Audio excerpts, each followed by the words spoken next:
For more latest videos and updates, please subscribe our channel and hit the bell icon.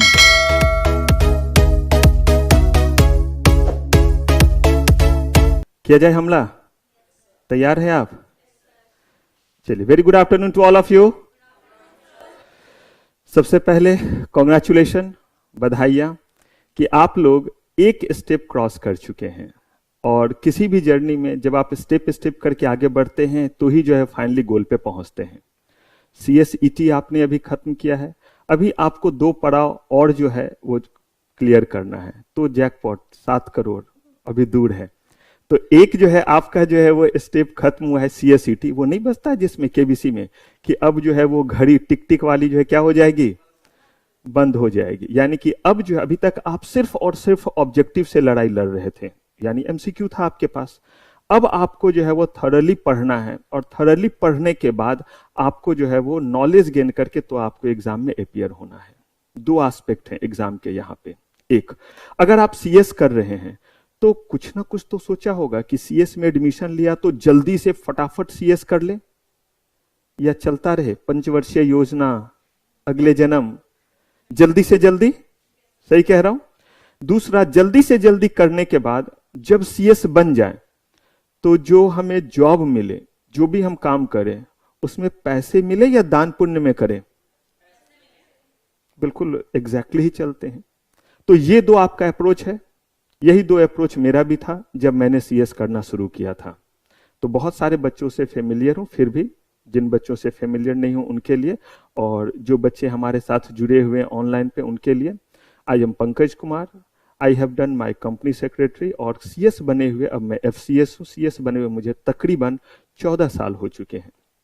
मैंने chartered जो है CSI London से किया, MBA finance किया। थोड़ा सा मैं अपना जर्नी बताऊं, जर्नी बताने का पर्पस बस इतना ही है कि आप ये देखें कि CA, CS, CA में अभी हम अगर CS की सिर्फ बात करें तो ये जो आपका 3 विंग है ये कितना आसान है इसको क्लियर करना। आप कहेंगे हाँ सर, बन जाने के बाद सब ऐसे ही जो है ना बोलते हैं, और बिल्कुल मैं आपको ऑनेस्टली कह रहा हूं कि बहुत आसान सफर है।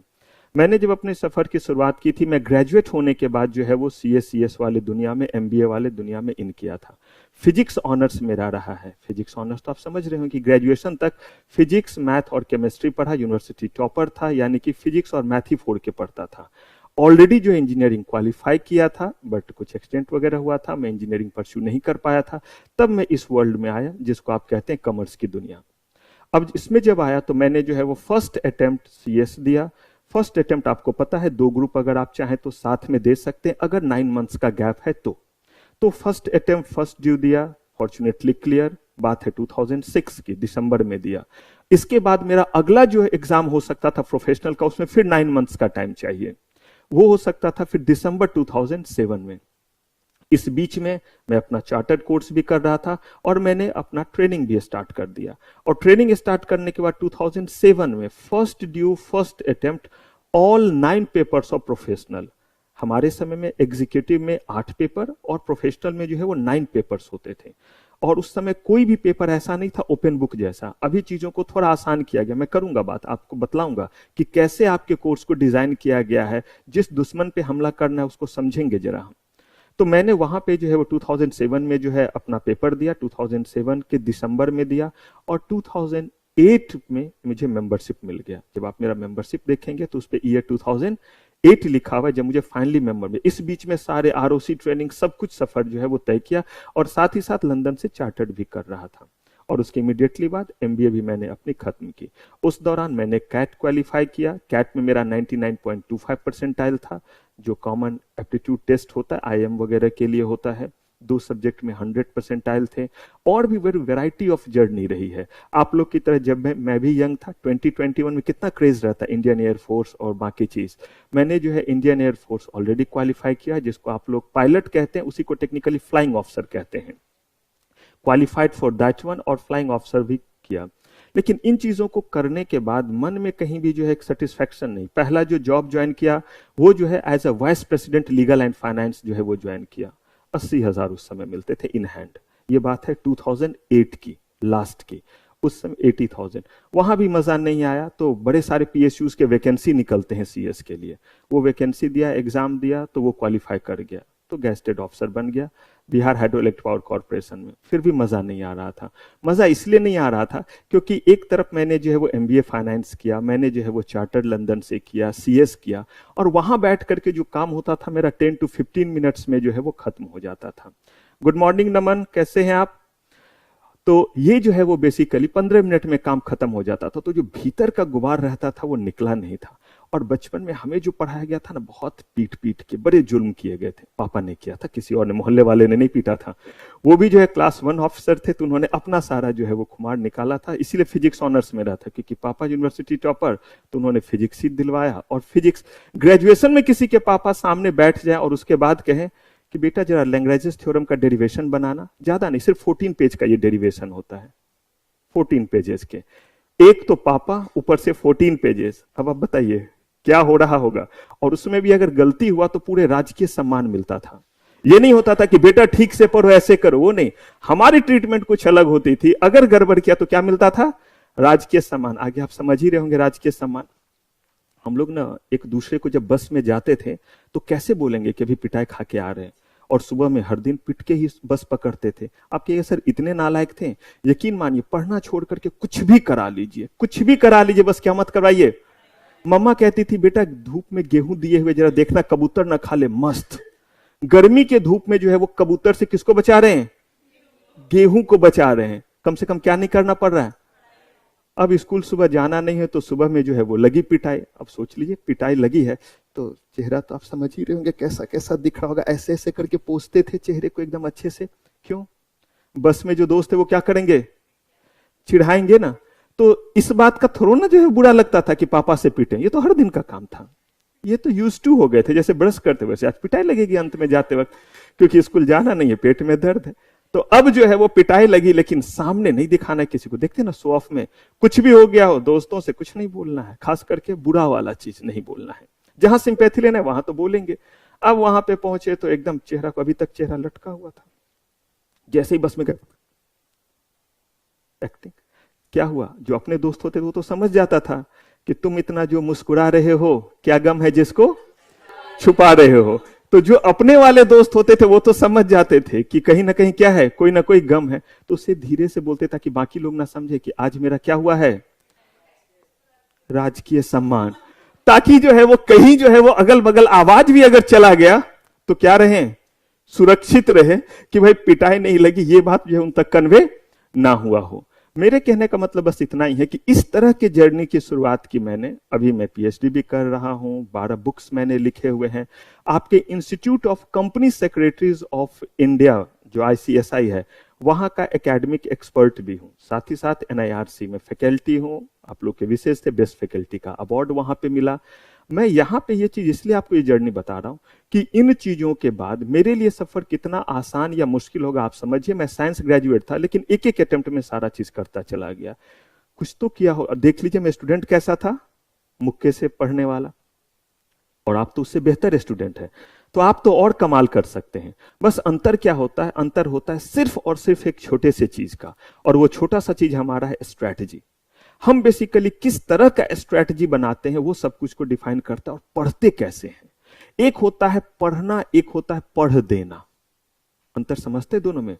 आप जितने भी देर पढ़ें, आप पढ़ रहे हैं क्योंकि अभी आपको क्या करना है, पढ़ना है, क्योंकि ये करियर भी तो होना चाहिए। मस्ती जो करना है वो आप जानिए, किस तरह का मस्ती आपको पसंद है वो आप कीजिए। लेकिन जब आप पढ़ रहे हैं तो सिर्फ क्या कर रहे हैं, सिर्फ और सिर्फ उस समय जो है वो पढ़ रहे हो। और पढ़ते वक्त साइंटिफिक अप्रोच होना चाहिए। साइंस नहीं होता है साइंटिफिक अप्रोच का मतलब। साइंटिफिक अप्रोच का मतलब हुआ जो पढ़ने जा रहे हैं पता हो क्या पढ़ने जा रहे हैं, किस लिए पढ़ रहे हैं, कितने दिन में पढ़ेंगे, किस तरीके से पढ़ेंगे, पता ही नहीं है। बस जय माता दी, लेट्स रॉक, शुरू कर दिया, कुछ भी कहा नहीं। हमें एक पता होना चाहिए जिस चीज को हम करने जा रहे हैं उसको हम क्या करेंगे, किस तरीके से जो है वो पूरा करेंगे। तो सबसे पहला चीज, आप लोग जो एग्जाम में देने जाएंगे, जो भी लोग बोथ ग्रुप देंगे न्यू से, उनका पहला एग्जाम जो होगा वो होगा दिसंबर 2023 में। जो बच्चे ओल्ड कोर्स से जो है वो हमारे साथ होंगे, हेलो भूमिका, अब जो बच्चे जो है वो क्या होंगे, ओल्ड कोर्स से होंगे, वो बच्चे जो अभी आप एनरोलमेंट लेंगे तो 1 फरवरी से पहले तक आपके पास लिबर्टी है। कब तक? 1 फरवरी से पहले, यानी कि जनवरी तक। कि आप ओल्ड में जाते हैं या किस में जाते हैं, ये चॉइस आपके पास है। लेकिन अगर आपने जो है वो ऑप्ट कर लिया कौन सा कोर्स, ओल्ड भी, तो ओल्ड भी कर लिया तो भी आपके पास टाइम लिमिटेड है, क्योंकि जून 2024 के बाद वो एग्जाम कंडक्ट नहीं करेंगे। आप पास किए तो किए, और अगर नहीं किए तो आपको मजबूरी में क्या करना पड़ेगा, स्विच करना पड़ेगा। आपको न्यू में फिर क्या करना पड़ेगा, कंपलसरी स्विच करना पड़ेगा। जो बच्चे ऑलरेडी ले चुके हैं, अगर उनको लगा कि अरे वाह ये मैंने क्या किया, ये तो न्यू कोर्स में तो बड़ा मजा आ रहा है, क्योंकि पेपर थोड़े क्या है मैं आपको बताऊंगा। न्यू कोर्स में जो है वो आपके पेपर जो है वो थोड़े कम है। कितने पेपर हैं इसमें, 7 पेपर हैं आपके इस कोर्स में। तो अगर आप यहां देखें तो पेपर कम है। अब इस बात से कोई फर्क नहीं पड़ता कि आपको जो है वो क्या अच्छा लगता है, क्योंकि ये तो आपके ऊपर है। लेकिन एक चीज आपको पता जरूर होना चाहिए, वो ये है कि किस बेसिस पे आप कर रहे हैं, मतलब ओल्ड क्यों या न्यू क्यों, कि किस लिए इस समय हम क्या चुने, ओल्ड ही चुने या न्यू के साथ चलें, या ओल्ड से कुछ सफर तय कर ले फिर हम न्यू में शिफ्ट कर जाएं। तो 5 मिनट लगेगा, हमें ये सारा क्लैरिटी जो है वो मिल जाएगा। अगर हम जो है वो ओल्ड से जाते हैं तो हमारे पास देखिए, आप देख पा रहे होंगे एग्जीक्यूटिव मॉड 1 में कितने पेपर हैं, जल्दी जल्दी बोलिए, 4। और मॉड 2 में कितने बच्चे। अब इसमें जो है वो सारे के सारे ये जो पेपर है, इसमें 2 छोड़ करके सारे पेपर क्या है, डिस्क्रिप्टिव है। सारे के सारे डिस्क्रिप्टिव है और 8 पेपर हैं। अब अगर हम इसी की जगह जो है वो देखते हैं किस चीज को, अगर हमने यहां पे देखा ये हमारा जो है वो न्यू कोर्स है, तो मुझे बताइए यहां पे आपको ग्रुप 1 में कितना दिख रहा है, 4 दिख रहा है, ठीक है। और ग्रुप 2 में, तो इसका मतलब वहां पे हमारे पास 8 और यहां पे हमारे पास कितना, 7। तो जहां हमारे पास पहले 8 और इसके अकॉर्डिंग चले तो कितना हमारे पास है, 7। अब मुझे एक बात बताइए, 8 ज्यादा होता है या 7? मैं कहीं नहीं कह रहा हूं कि आपको क्या करना है। मैंने आपको क्या बोला कि मैं जो ये सफर तय किया वो क्यों किया, क्योंकि मैं जब एडमिशन लेने के लिए, आप यकीन मानेंगे, पहले मैं स्टडी मटेरियल खरीद लिया कोर्स में एडमिशन लेने से पहले, और मैंने ये देखा कि देखूं तो एग्जीक्यूटिव में है क्या क्या, कर लूंगा, हो जाएगा मुझसे। तो इस तरह से मैं बढ़ा था। इसलिए मैं चाहता हूं कि आप भी कोई भी चीज करें, अप्रोच पता हो, कैट की प्रिपरेशन, एमबीए की तैयारी, जो करना है वो करें, पता तो हो क्या करने जा रहे हैं, कितना एफर्ट चाहिए, कितने दिन में बनेंगे, इस जन्म में बनेंगे, अगले जन्म में बनेंगे, पहले इसको कर ले, फिर इसको कर ले, फिर इसको करे, कैसे करें। तो 8 ज्यादा या 7 ज्यादा, तो इसका मतलब है किससे थोड़ा कम एफर्ट लगेगा।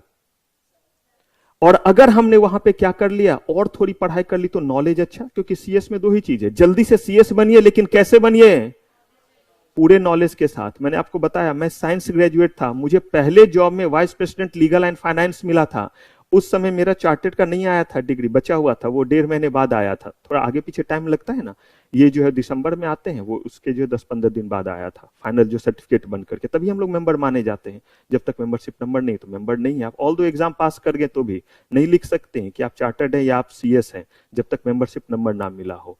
तो ये बेसिकली जब हम लोग कर रहे थे, तो मैं फिजिक्स ग्रेजुएट था और सीएस था, तो मुझे वो पैसे मिले थे। मुझे लगता है आज के लिए भी 80,000 बहुत है, अगर पहले कोई जा रहा हो तो सोच रहा होगा।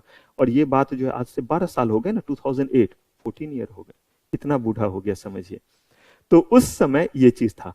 अब जब हम लोगों ने इस चीज को देखा था, तो क्या देखा था कि फिजिक्स ग्रेजुएट को सीएस बनने के बाद इसलिए मिल रहा था क्योंकि जो वो मुझसे पूछ रहे थे वो मैं आंसर कर पा रहा था, क्योंकि मैंने पढ़ा हुआ था। मेरा फोकस था नॉलेज पे और वो मैंने गेन किया। लेकिन मैं आपको सिर्फ नॉलेज पे फोकस नहीं, मैं कहूंगा हम लोग नॉलेज पे भी फोकस करेंगे और हमें रैंक लाना है, यानी कि मार्क्स भी फोड़ करके लाना है और क्या करना है, नॉलेज भी फोड़ के रखना है। कहा कि ये कैसे होगा, कहा कि 2 ही तरीके हैं। जब हम इस चीज को पढ़ना सीख लेते हैं और लिखना सीख लेते हैं, यही तो 2 चीज है। हम किसी चीज को अगर बहुत अच्छे से समझ लिए हैं और हमें लिखना आता है, तो मुझे बताइए क्या कोई हमें रोक पाएगा। आपको एबीसीडी पता है, मैंने बोला कि बी के पहले क्या होगा, सी के बाद क्या होगा, बहुत एफर्ट लग रहा है, सोचना पड़ रहा है, दम निकल जाएगा, अरे बाप रे बाप आज एग्जाम है। मैंने बोला नहीं, मैं एबीसीडी का यही चीज पूछूंगा। तो क्यों आपको आसान लग रहा है, क्या आपको कोई प्रेशर लग रहा है कि जाएंगे, अरे पता नहीं सर क्या पूछेंगे, पता नहीं एक्स के अलावा, मतलब 26 लेटर के अलावा भी कुछ पूछेंगे। मैंने बोला जो पूछूंगा अल्फाबेट से ही पूछूंगा। क्या क्या पूछूंगा अल्फाबेट से, मुझे ये बताइए। यही तो पूछूंगा कितने अल्फाबेट, कौन पहले है कौन बाद में, ये मैंने नहीं बोला, उससे सारे वर्ड वगैरह पूछूंगा। तो जब आपको पता है क्या पढ़ना है और कितना पढ़ना है, तो हम उस चीज को क्या करेंगे, उस तरीके से तैयार कर लेंगे। अब चॉइस बिल्कुल आपके ऊपर है। जो बच्चे हमारे हैं, जो हमने पहले भी कहा था कि अगर आप अभी इनरोलमेंट लेते हैं जनवरी तक तो ओल्ड में लेंगे, लेकिन अगर ओल्ड में लिया तो आपके पास लिमिटेड टाइम है, उसमें क्या करना पड़ेगा, आपको क्लियर करना पड़ेगा, नहीं तो स्विच ओवर। न्यू में लिया तो पहला एग्जाम कब होगा, दिसंबर में, और जब आप दोनों ग्रुप एक साथ देते तो आपको क्या लगता है, तब आप एलिजिबल होते हैं रैंक के लिए। रैंक कभी भी नहीं मिलता अगर आप सेपरेटली एग्जाम देंगे, तो याद रखिएगा रैंक के लिए you have to appear both group in single attempt, ये पहला कंडीशन होता है रैंक लाने के लिए। और मैं आई प्रॉमिस, क्योंकि हम लाइन पे, हेलो खुशबू, व्हाट सब्जेक्ट यूटी से हम लोग इस समय जो है वो setting up of business entity जो है वो पढ़ने जा रहे हैं, setting up of business entity. उससे पहले हम और आप थोड़ी बात कर ले न्यू और ओल्ड, और थोड़ा सा स्ट्रैटेजी की बात कर रहे हैं, और इस समय हम लोग स्टार्ट करेंगे setting up of business entity, जिसमें हम फैक्ट्रीज एक्ट पढ़ेंगे। क्लियर है? आइए, तो अब जहां मैं बात कर रहा था वो यही कि अगर हम चाहें तो इस समय ले सकते हैं, किस कोर्स में, दोनों में से जो भी कोर्स हम चाहे उसमें ले सकते हैं। अब एक और बात, अगर मान लीजिए कोई कहे कि सर फिर कोई ओल्ड में अब क्यों लेगा एडमिशन, सिर्फ और सिर्फ एक ही चीज है। अगर कोई कहता है कि मुझे जून में दोनों ग्रुप देना है, क्या करना है, जो कि बहुत कम टाइम है, अगर कोई कहता है मुझे जून में दोनों ग्रुप देना है, सिर्फ उसी बच्चे के लिए ओल्ड कोर्स में अभी एडमिशन लेना क्या है, बेनिफिशियल है। क्योंकि जून में आप दोनों ग्रुप में न्यू से नहीं दे सकते, कब दे सकते हैं, दिसंबर से। लेकिन क्या सिर्फ एग्जाम में एपियर होने से एग्जाम क्लियर हो जाएगा, क्या करना होगा, 8 पेपर हमारे पास है। मैं किसी चीज को डिस्करेज नहीं करता, मैं टीचर हूं, मैं वहां के जो है वो रिव्यू बोर्ड में हूं बेसिकली, तो मेरा काम तो ये सबसे पहला है कि मैं आपको दिखूंगा, टीवी पे भी दिखूंगा और इंस्टीट्यूट के भी साइट पे दिखूंगा, जहां आकर के मैं उनके पोर्टल से आप लोगों को ये चीजें बताता हूं, क्योंकि बच्चों में कंफ्यूजन है कि किस तरफ जाए, कैसे जाए। इंफॉर्मेशन आप तक होनी चाहिए, डिसीजन आपका होगा हमेशा। अगर आप चाहते हैं कि जून में ही मेरा एग्जीक्यूटिव क्लियर हो जाए, तो आपको किस में आना पड़ेगा, ओल्ड में। लेकिन अगर आपको लगता है जून में तो बॉस एक ही ग्रुप क्लियर होगा, अगर ऐसा है तो इन एनी केस आपको दिसंबर में बैठना पड़ रहा है या नहीं पड़ रहा है। और आपका जून का रिजल्ट कब आता है, 25 अगस्त को, 25 अगस्त को आता है। जून में एग्जाम देने के बाद आप नहीं कहते कच्चा पक्का सा है, ये करें या वो करें। जब आप ये वो दोनों के बारे में सोच रहे होते हैं तो पढ़ाई ठीक से नहीं शुरू कर पाते हैं। नॉर्मली ऐसा होता है कि देखिए भाई पता नहीं रिजल्ट आएगा क्या होगा। तो अगस्त तक का समय आपने बिता लिया, अब आपके फिर दिसंबर में बचे 3 महीने। अब उस 3 महीने में फिर ग्रुप 2 के 4 पेपर करने हैं। पता चला वहां पहुंचे तो ये तो रुक गया। मेरे कहने का मतलब यह है कि जब हम एक पाथ पहले से तय कर लेते हैं कि हमें दिसंबर में दोनों देना, तो हम अभी से लेकर के दिसंबर तक के लिए क्या पढ़ते रहेंगे, पूरा 1 साल हमारे पास है, फोड़ के रख देंगे। खुद को नहीं, किसको, पेपर्स को। भाई समय ही तो चाहिए, और उस चीज को तरीके से हमें क्या करना रहता है, पढ़ना रहता है। तो जिन बच्चों को जून में दोनों ग्रुप देना है, उनके लिए ये एडवाइजेबल है कि वो ओल्ड में चले, नहीं देना है तो वो किस में चले, न्यू में। मैं जो पढ़ाऊंगा उसमें दोनों आपका क्या होगा, कवर होगा, क्योंकि सिलेबस ही तो हमें पढ़ना है और सिलेबस दोनों में। बस अंतर क्या है, आप जब न्यू से चलेंगे तो 6 पेपर में आपके 20% क्या है, एमसीक्यू है, और 80% क्या है, डिस्क्रिप्टिव है। या और अगर आप जो है वो ओल्ड से चल रहे हैं तो 2 पेपर छोड़ करके सारे के सारे पेपर आपके क्या हैं, डिस्क्रिप्टिव हैं। ये बेसिकली अंतर है। यानी ओल्ड से अगर मैं आसान शब्दों में कहूं तो सफर थोड़ा क्या है, टफ है, और न्यू से क्या है, साइंटिफिक भी है और थोड़ा क्या है, इजी भी है। और वो बच्चा जो जून में दोनों ग्रुप क्लियर करना चाहता उसके लिए सिर्फ और सिर्फ क्या है, ओल्ड कोर्स। न्यू बच्चा का दोनों ग्रुप कब क्लियर होगा, दिसंबर में वो पहला एग्जाम देगा। चलिए अब इसके बाद एक बात करते हैं, और वो बात है कि हम बेसिकली कैसे पढ़ेंगे। क्योंकि मैं ये आपको एश्योर करता हूं, क्योंकि हम लोग जब सीटी में मिले थे तो थोड़ी देर के लिए मिले थे, बात ज्यादा नहीं हो पाई थी, और मैंने कहा भी था मिलेंगे और तब हम लोग बात करेंगे। One thing is very clear, एक भी बच्चा नहीं रुकेगा।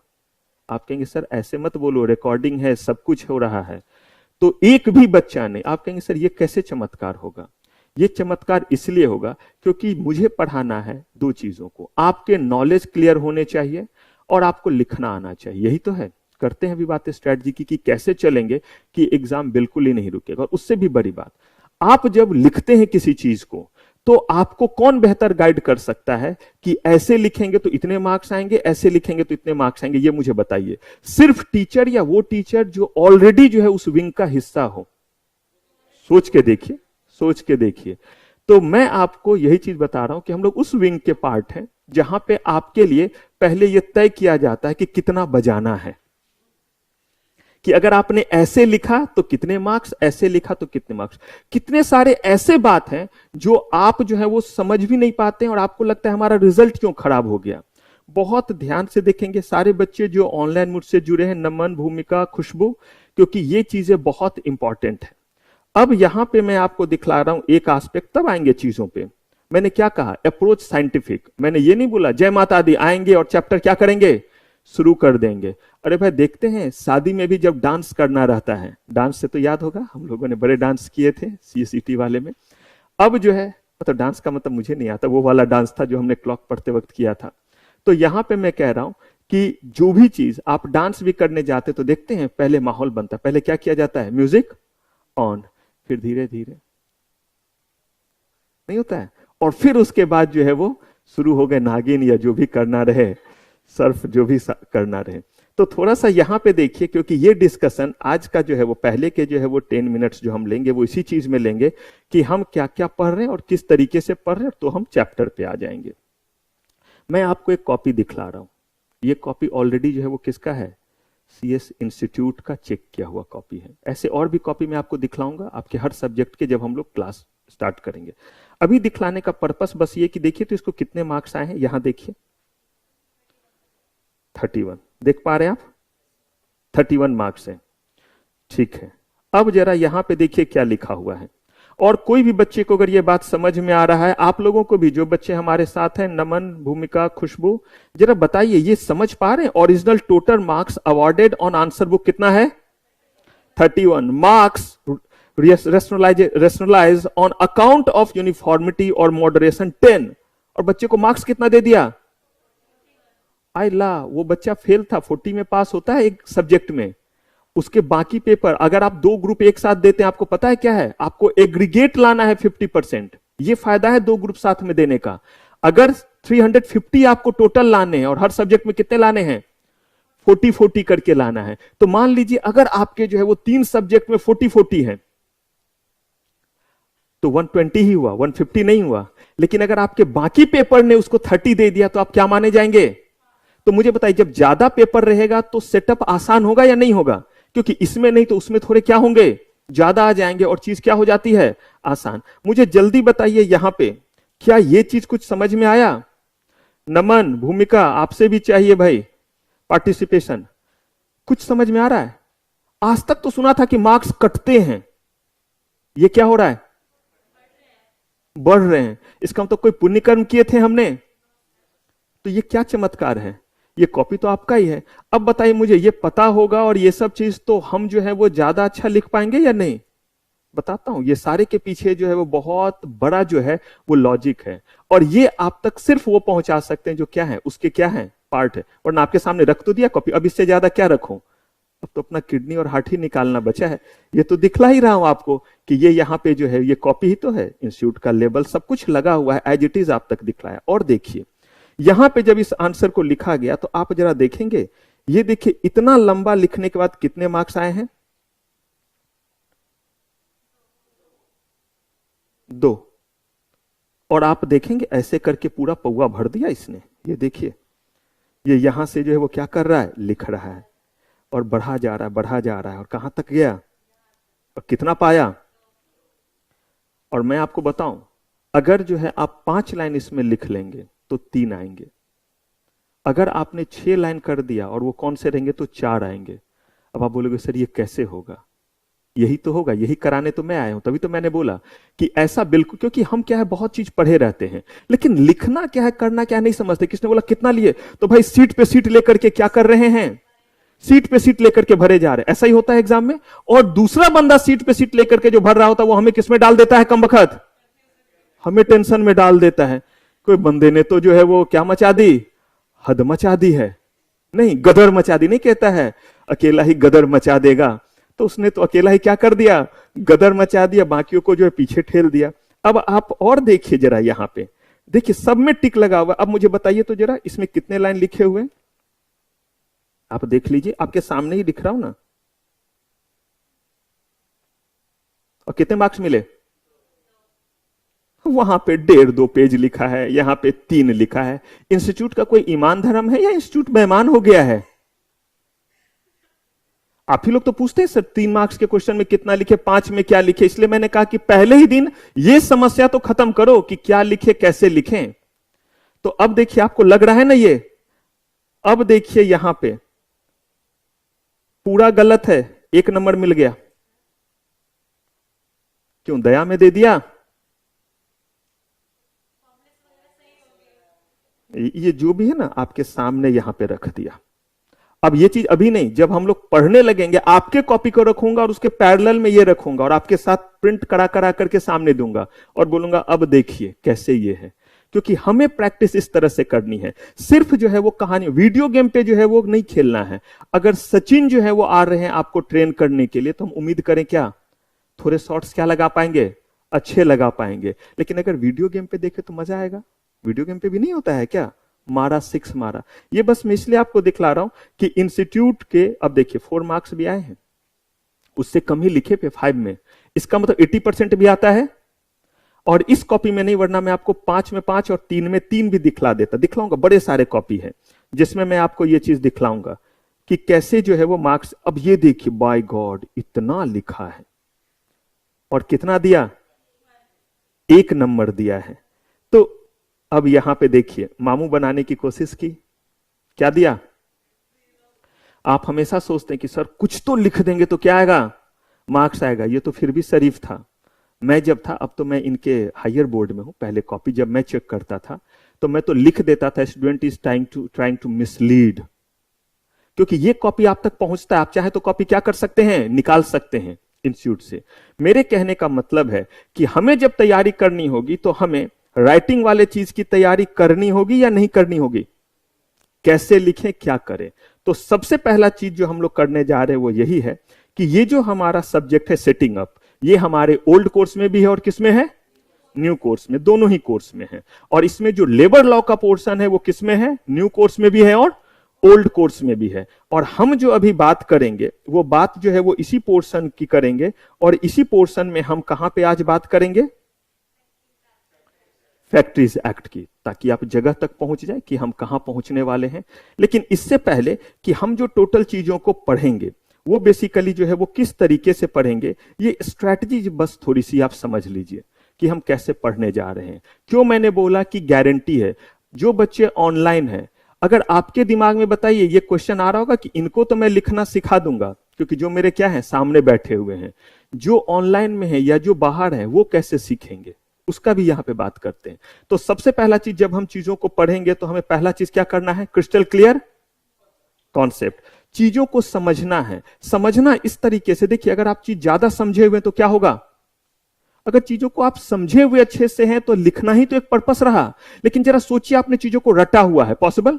अगर मैं आपको 1 पेज 2 पेज बोलूं, बिल्कुल आप रट लेंगे, क्यों नहीं रट लेंगे। मैं आपको बोलूं कि 2 लाख की नौकरी मिलेगी, सीएस कर लो, तो 2 पेज याद करें, नहीं कर लेंगे? आप बोलेंगे सर छोड़ो 20 भी कर लेंगे। आप 10 कर सकते हैं, 20 कर सकते हैं, 100 कर सकते हैं। लेकिन मुझे बताइए सीएस बनने के दौरान आपको टोटल अप्रॉक्स 38 एक्ट्स पढ़ने हैं, 78, और प्रोफेशनल को काउंट कर देंगे तो आप शतक मार लेंगे। शतक समझते हैं ना, सेंचुरी। मुझे बताइए इतने चीज को समझ करके कर सकते हैं, नहीं कर सकते तो मैंने कैसे इन कोर्सेस को किया, मुझे याद कैसे, मैं आपको पढ़ा कैसे रहा हूं। लेकिन अगर रटे तो पॉसिबल ही नहीं। मैं आपको पढ़ाने के लिए आ रहा हूं, मेरे आगे से सारे स्लाइड सब कुछ खत्म कर दिए, बोले सर मुंह से बोलते चलो, बोलूंगा हर चीज, लेकिन वो इफेक्टिव कम्युनिकेशन नहीं होगा, एग्जाम को बिल्कुल हिट करने वाला कम्युनिकेशन नहीं होगा। आपको तो लगेगा कि सर बहुत ज्ञान मिला, लेकिन उस ज्ञान से 2 चीज होना चाहिए, ज्ञान भी मिलना चाहिए और उस ज्ञान से जो हमारा पर्पस है वो क्या होना चाहिए, पूरा होना चाहिए। तो बिल्कुल हम चीजों को समझेंगे एकदम स्टोरी में, सिंपल एग्जांपल लेंगे, जनरल लाइफ की जो है वो कहानी लेंगे, ऐसे ही जीजा फूफा को नचाएंगे। वो ऐसा चीज जिससे जो, क्योंकि बहुत लंबा सफर है हमारा सीएस बनने तक का। मैंने बोला है आप आए हैं यहां स्टूडेंट बन के, लेकिन यहां से निकलेंगे प्रोफेशनल बन करके। That is the only commitment from our side कि आप, लेकिन बस कुछ हमारे भी शर्तों को क्या करेंगे, फुलफिल करेंगे जो मैं आपसे मांगूंगा, और वो है बस पढ़ने के तरीके। तो सबसे पहले चीजों को समझेंगे अच्छे से। और कहीं कोई how many chapter are there, इसमें आपके जो है वो sir true sir you mean to say praise but meaningful should be written, बिल्कुल सही भूमिका। इसमें जो है आपके जो है खुशबू, अगर आप चैप्टर के अकॉर्डिंग चले तो अप्रोक्सीमेटली आपके पास जो चैप्टर्स हैं, इसे जब आप काउंट करेंगे तो ये 25 चैप्टर्स हैं। यहां तक आपके जो है वो 13 है और इसमें आपके जो है वो 18 है, तो कितने हो गए 31, 32 चैप्टर्स हैं। कोई बात नहीं, चैप्टर पे मत जाइए, वो सारा का सारा खत्म होगा, है ही पढ़ना ही। तभी तो मैंने बोला कि आपको समय जो लगेगा वो इसलिए लगेगा क्योंकि क्या करें हम, इंस्टीट्यूट से लड़के चैप्टर कम करा लें या सही समय से पढ़ना शुरू कर दें, या चलिए पहले लड़ ही लेते हैं। दो अप्रोच है। कहा नहीं वो हम नहीं कर सकते हैं, तो हमें बस फटाक से क्या करना रहेगा, चीजों को पढ़ना रहेगा। तभी तो मैंने बोला कि अगर आपको लगता है कि आप बोथ ग्रुप कर लेंगे जून तक में, बिल्कुल आप ओल्ड कोर्स से जाएं और कर लें। लेकिन अगर लगता है नहीं, तो फिर आपके लिए क्या है, आपके लिए जो है वो दिसंबर न्यू कोर्स, क्योंकि दोनों ग्रुप साथ देंगे, एक रैंक का चांस है। आप कहिएगा सर हमें तो टीका ना लगता, हम रैंक क्या लगाएंगे, पहले सोचेंगे तब तो लगेगा। और क्यों नहीं लगेगा, मैं जो अप्रोच आपको कह रहा हूं, चीजों को समझ लिया हमने पूरे क्रिस्टल क्लियर तरीके से, कुछ भी उससे पूछा जाए तो हम कर सकते हैं। जब हम कोई भी टॉपिक पढ़ेंगे तो उसमें देखेंगे कि इसमें ऑब्जेक्टिव क्वेश्चन कैसे पूछ सकता है, यही अप्रोच रहेगा। अगर इससे पूछा जाए तो डिस्क्रिप्टिव कैसे पूछा जा सकता है, इससे शॉर्ट नोट्स कैसे पूछा जाएगा, इस टॉपिक को क्या पूछ सकता है, डिस्क्राइब कह सकता है, कमेंट क्या कह सकता है, डिस्टिंग्यूज, बहुत तरह से होते हैं। डिस्क्राइब करना, कमेंट करना, डिस्टिंग्यूज करना, राइट शॉर्ट नोट्स। आप बोलेंगे सर सब तो एक ही जैसा लग रहा है, डिस्क्राइब करना, कमेंट करना, शॉर्ट नोट्स, ये तो एक ही जैसा चीज है। कहा कि चीज वही है, कॉन्सेप्ट वही चाहिए, बस जब हम उसे लिखेंगे तो लिखने का तरीका हमारा क्या हो जाएगा, अलग हो जाएगा। मैं एक छोटा सा एग्जांपल देता हूं। घर में दुनिया भर के खाना बना हुआ है, आपको खाना खाना है, आप एक थाली लिए, थाली समझते हैं या प्लेट बोलूं, इंग्लिश हिंदी सब समझते हैं, चलिए। तो आपने थाली ली, प्लेट ली, उस प्लेट में जो है वो चावल रोटी डाला, कभी कभी तो दाल लिया तो उसी पे डाल लेते हैं, नहीं करते हैं, दाल भी लिया उसी चावल पे कर लिया, सब्जी जल्दी डाला और ऐसे से बैठ के खाने लगे। क्यों, क्योंकि टीवी पे ध्यान है, ज्यादा चीज रहेगा तो गोद में लेके नहीं खा पाएंगे। नहीं होता है कभी टीवी के सामने ही बैठे, चेयर पे ही बैठे, एक ही हाथ में पकड़ना है, बेड पे थोड़ी रजाई में घुस करके कोजी होकर के, हाँ ऐसे हो गए मम्मा जरा बढ़ा दो, हाँ अब ऐसे ऐसे करके खाएंगे 2 घंटे में, आपने वैसे खा लिया। सेम ही चीज बना हुआ है। अब कोई गेस्ट आया है, ये ले थाली जेल की तरह, ये ले उसके ऊपर दाल, ये ले उसके ऊपर सब्जी और ये ले उड़ता हुआ रोटी। क्या करते हैं, उसी चीज को कटोरे में दाल और दूसरे में सब्जी, ऐसे ही करके तो सर्व करते हैं। सेम खाना को आपने अलग तरीके से सर्व किया या नहीं, क्यों, गेस्ट थे। अगर उसमें भी डिपेंड करता है कैसे वाले गेस्ट हैं, तो देखिए उस पे भी तो है, जीजा जी हैं, फूफा जी हैं, कौन से वाले हैं, या बगल के पड़ोसी आए हैं, शर्मा जी वर्मा जी आए हुए हैं, या कौन है, दीदी के ससुराल से कोई आए हैं, बहुत सारी बात होती है। इसका मतलब कौन से लोग आ रहे हैं उसके अकॉर्डिंग हमारा सर्विंग स्टाइल बदलता है या नहीं। मम्मा से रोटी मांगे तो मम्मा बोलती है हाँ आ रही हूं, ले आके ले नहीं सकती या ले नहीं सकता। अब जो है वो उनको सर्व करना है, क्या बोलेंगे, आके ले नहीं सकते, ऐसे करके और लीजिए और लीजिए, दे तो रोटी ही रहे या कुछ और दे रहे हैं, सोने चांदी लगे हैं क्या उस रोटी में, तरीका बदला या नहीं बदला। ऐसे ही सेम कॉन्सेप्ट देखिएगा, अभी मैं पढ़ाऊंगा कॉन्सेप्ट और उस पर बोलूंगा कि अगर लिखा हुआ है डिस्क्राइब तो कैसे लिखेंगे, इसी चीज को पूछ दिया कमेंट तो क्या लिखेंगे। और ये जो आपने देखा, इसीलिए मैंने आपको ये दिखाया था, क्या दिखलाया था, जो आपको आंसर सीट दिखलाया था, इवेल्युएटेड आंसर सीट, वो आपको इसलिए दिखाया कि आप देखिए यही है, उससे पूछा गया डिस्क्राइब और उसका तरीका जो था वो था कमेंट का।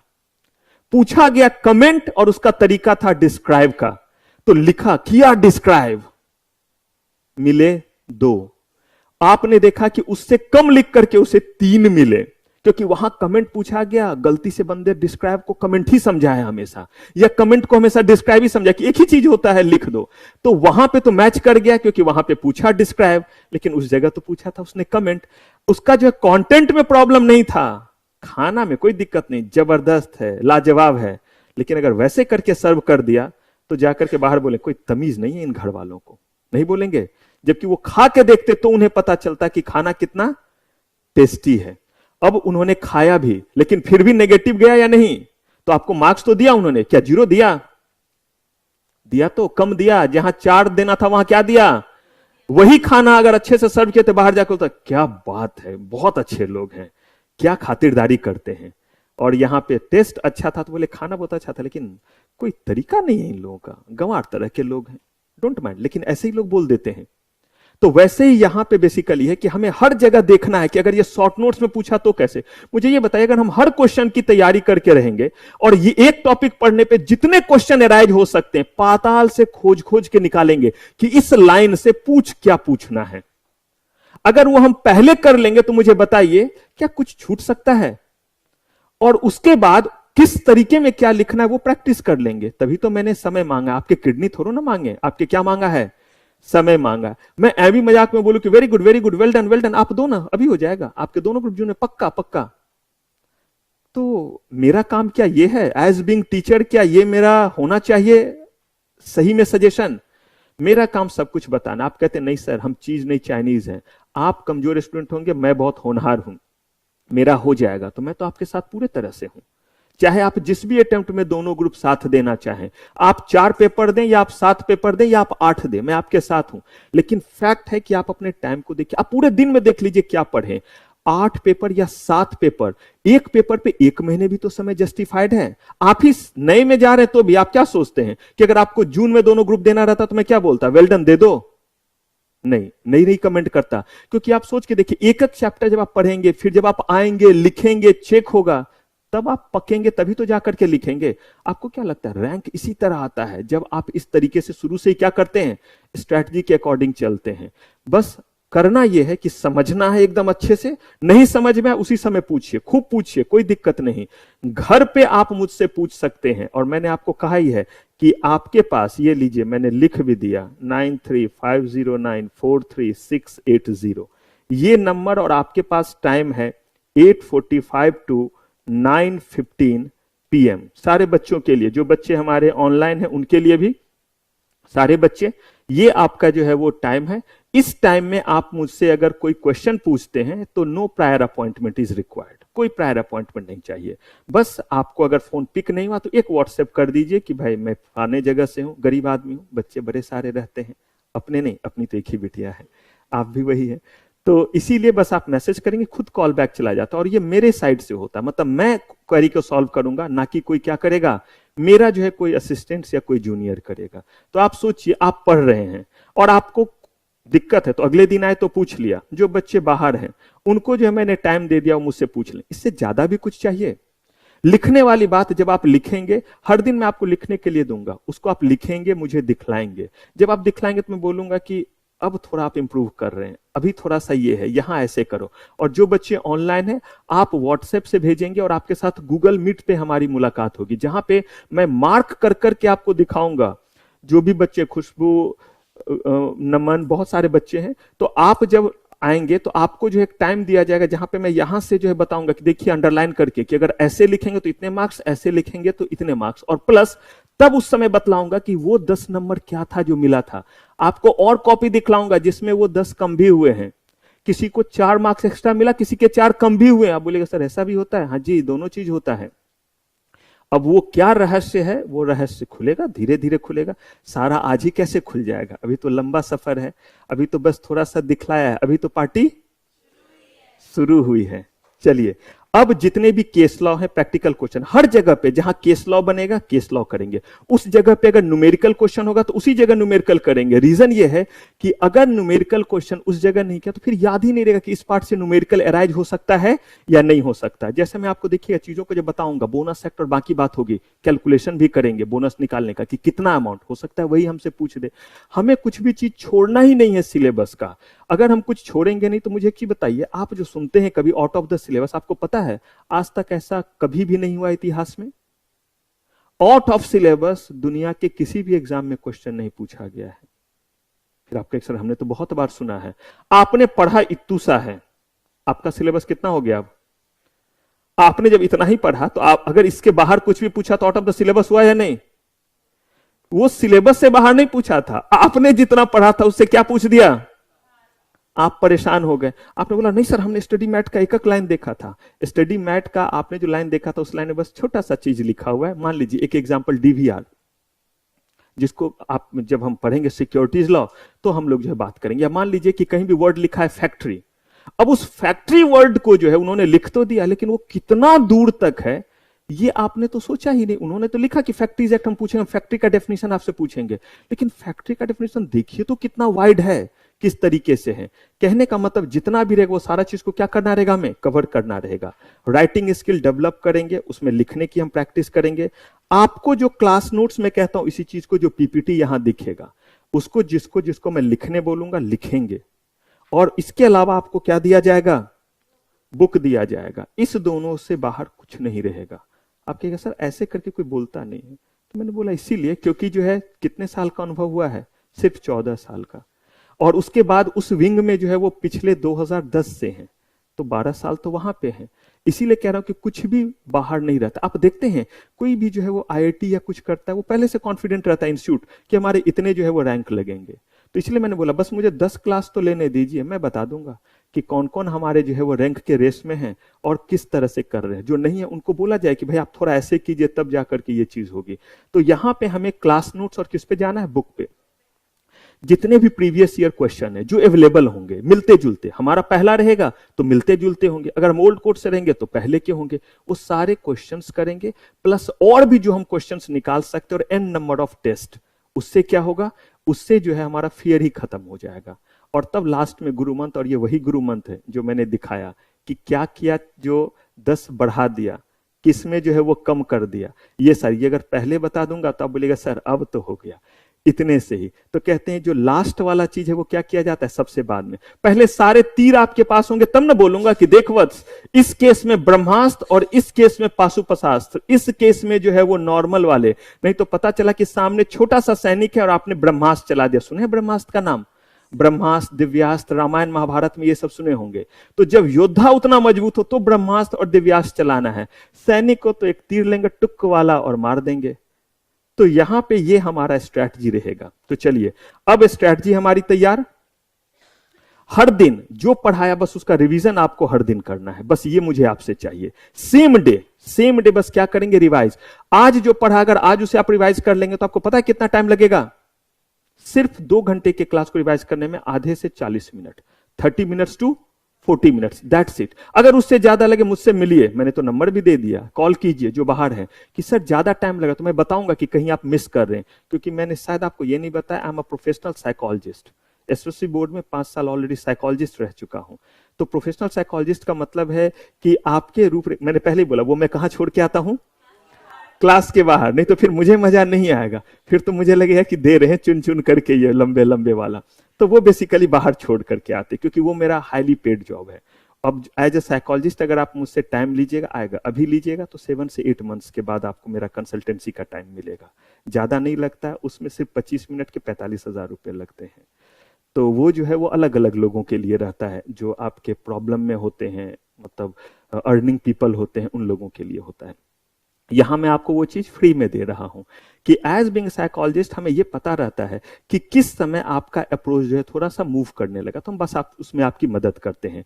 तो इसीलिए जिस दिन आपको बोला उसी दिन बस क्या कर लीजिए, रिवाइज कर लीजिए। नहीं हो तो मुझे बताइए, मैं आपको बता दूंगा कि कहां मिस कर रहे हैं, जिसलिए आपको क्या लग रहा है 30 मिनट्स और 40 मिनट से क्या लग रहा है, समय ज्यादा लग रहा है। आपका एक कॉपी होगा HW का और एक होगा कौन सा, CW का। बचपन में जाइए 10-12 कॉपी रहता था, 10-12 सब्जेक्ट रहता था, और कैसे बोर्ड का एग्जाम देते थे सोचिए। और उस समय आपकी उम्र सोचिए, अभी आपकी उम्र सोचिए, 4 सब्जेक्ट और 7 सब्जेक्ट देना है तो भूमिका बन रहा है, क्या करे कैसे करे। नन्हा सा जान संस्कृत भी पढ़ता था, हिंदी, इंग्लिश, EVS, तो फिजिक्स, केमिस्ट्री, सिविक्स नहीं पढ़ते थे। वो अप्रोच सोचिए, वो अप्रोच सबसे बेहतर था, तभी तो उसको हम क्या कर पाते थे, कवर कर पाते थे। अब हमारा एक CW HW जो भी आप क्लास में करेंगे वो क्लास वाले कॉपी में, और घर में रफ भी करना है। ऐसे किसी चीज को आप लिख रहे हैं, आज सर ने बताया फैक्ट्री के बारे में, तो फैक्ट्री इज दिस, यहाँ पे 2 जनवरी, यहाँ 10, यहाँ 20, ऐसे भी कीजिए। तो किस कॉपी में, होमवर्क वाले घर वाले कॉपी में कीजिए, और वहां पे डेट दे करके कीजिए, ताकि आपको पता रहे कि आपने कितना एफर्ट लगाया, आज आपने क्या पढ़ा, कैसे चीजों को क्या किया है, रिवाइज किया है। हर दिन ज्यादा नहीं, सिर्फ आधा पेज लिखिए, ज्यादा नहीं, लेकिन अपनी दुख भरी और सुख भरी कहानी नहीं। जो भी पढ़ाया उसी टॉपिक में से कुछ क्या करना रहेगा, लिखना। जो टॉपिक सबसे टेढ़ा लगे उस पर लिखिए, कोई शो ऑफ नहीं, कुछ छिपाना नहीं। यहां CS बनने आए हैं या सिर्फ ये दिखलाने आए कि सर देखो मैं बहुत जो है स्मार्ट हूं, मैं बहुत तेज हूं, इसके लिए आप आए हैं, या सही में बोलिए तो प्रॉब्लम क्या है तब आए हैं।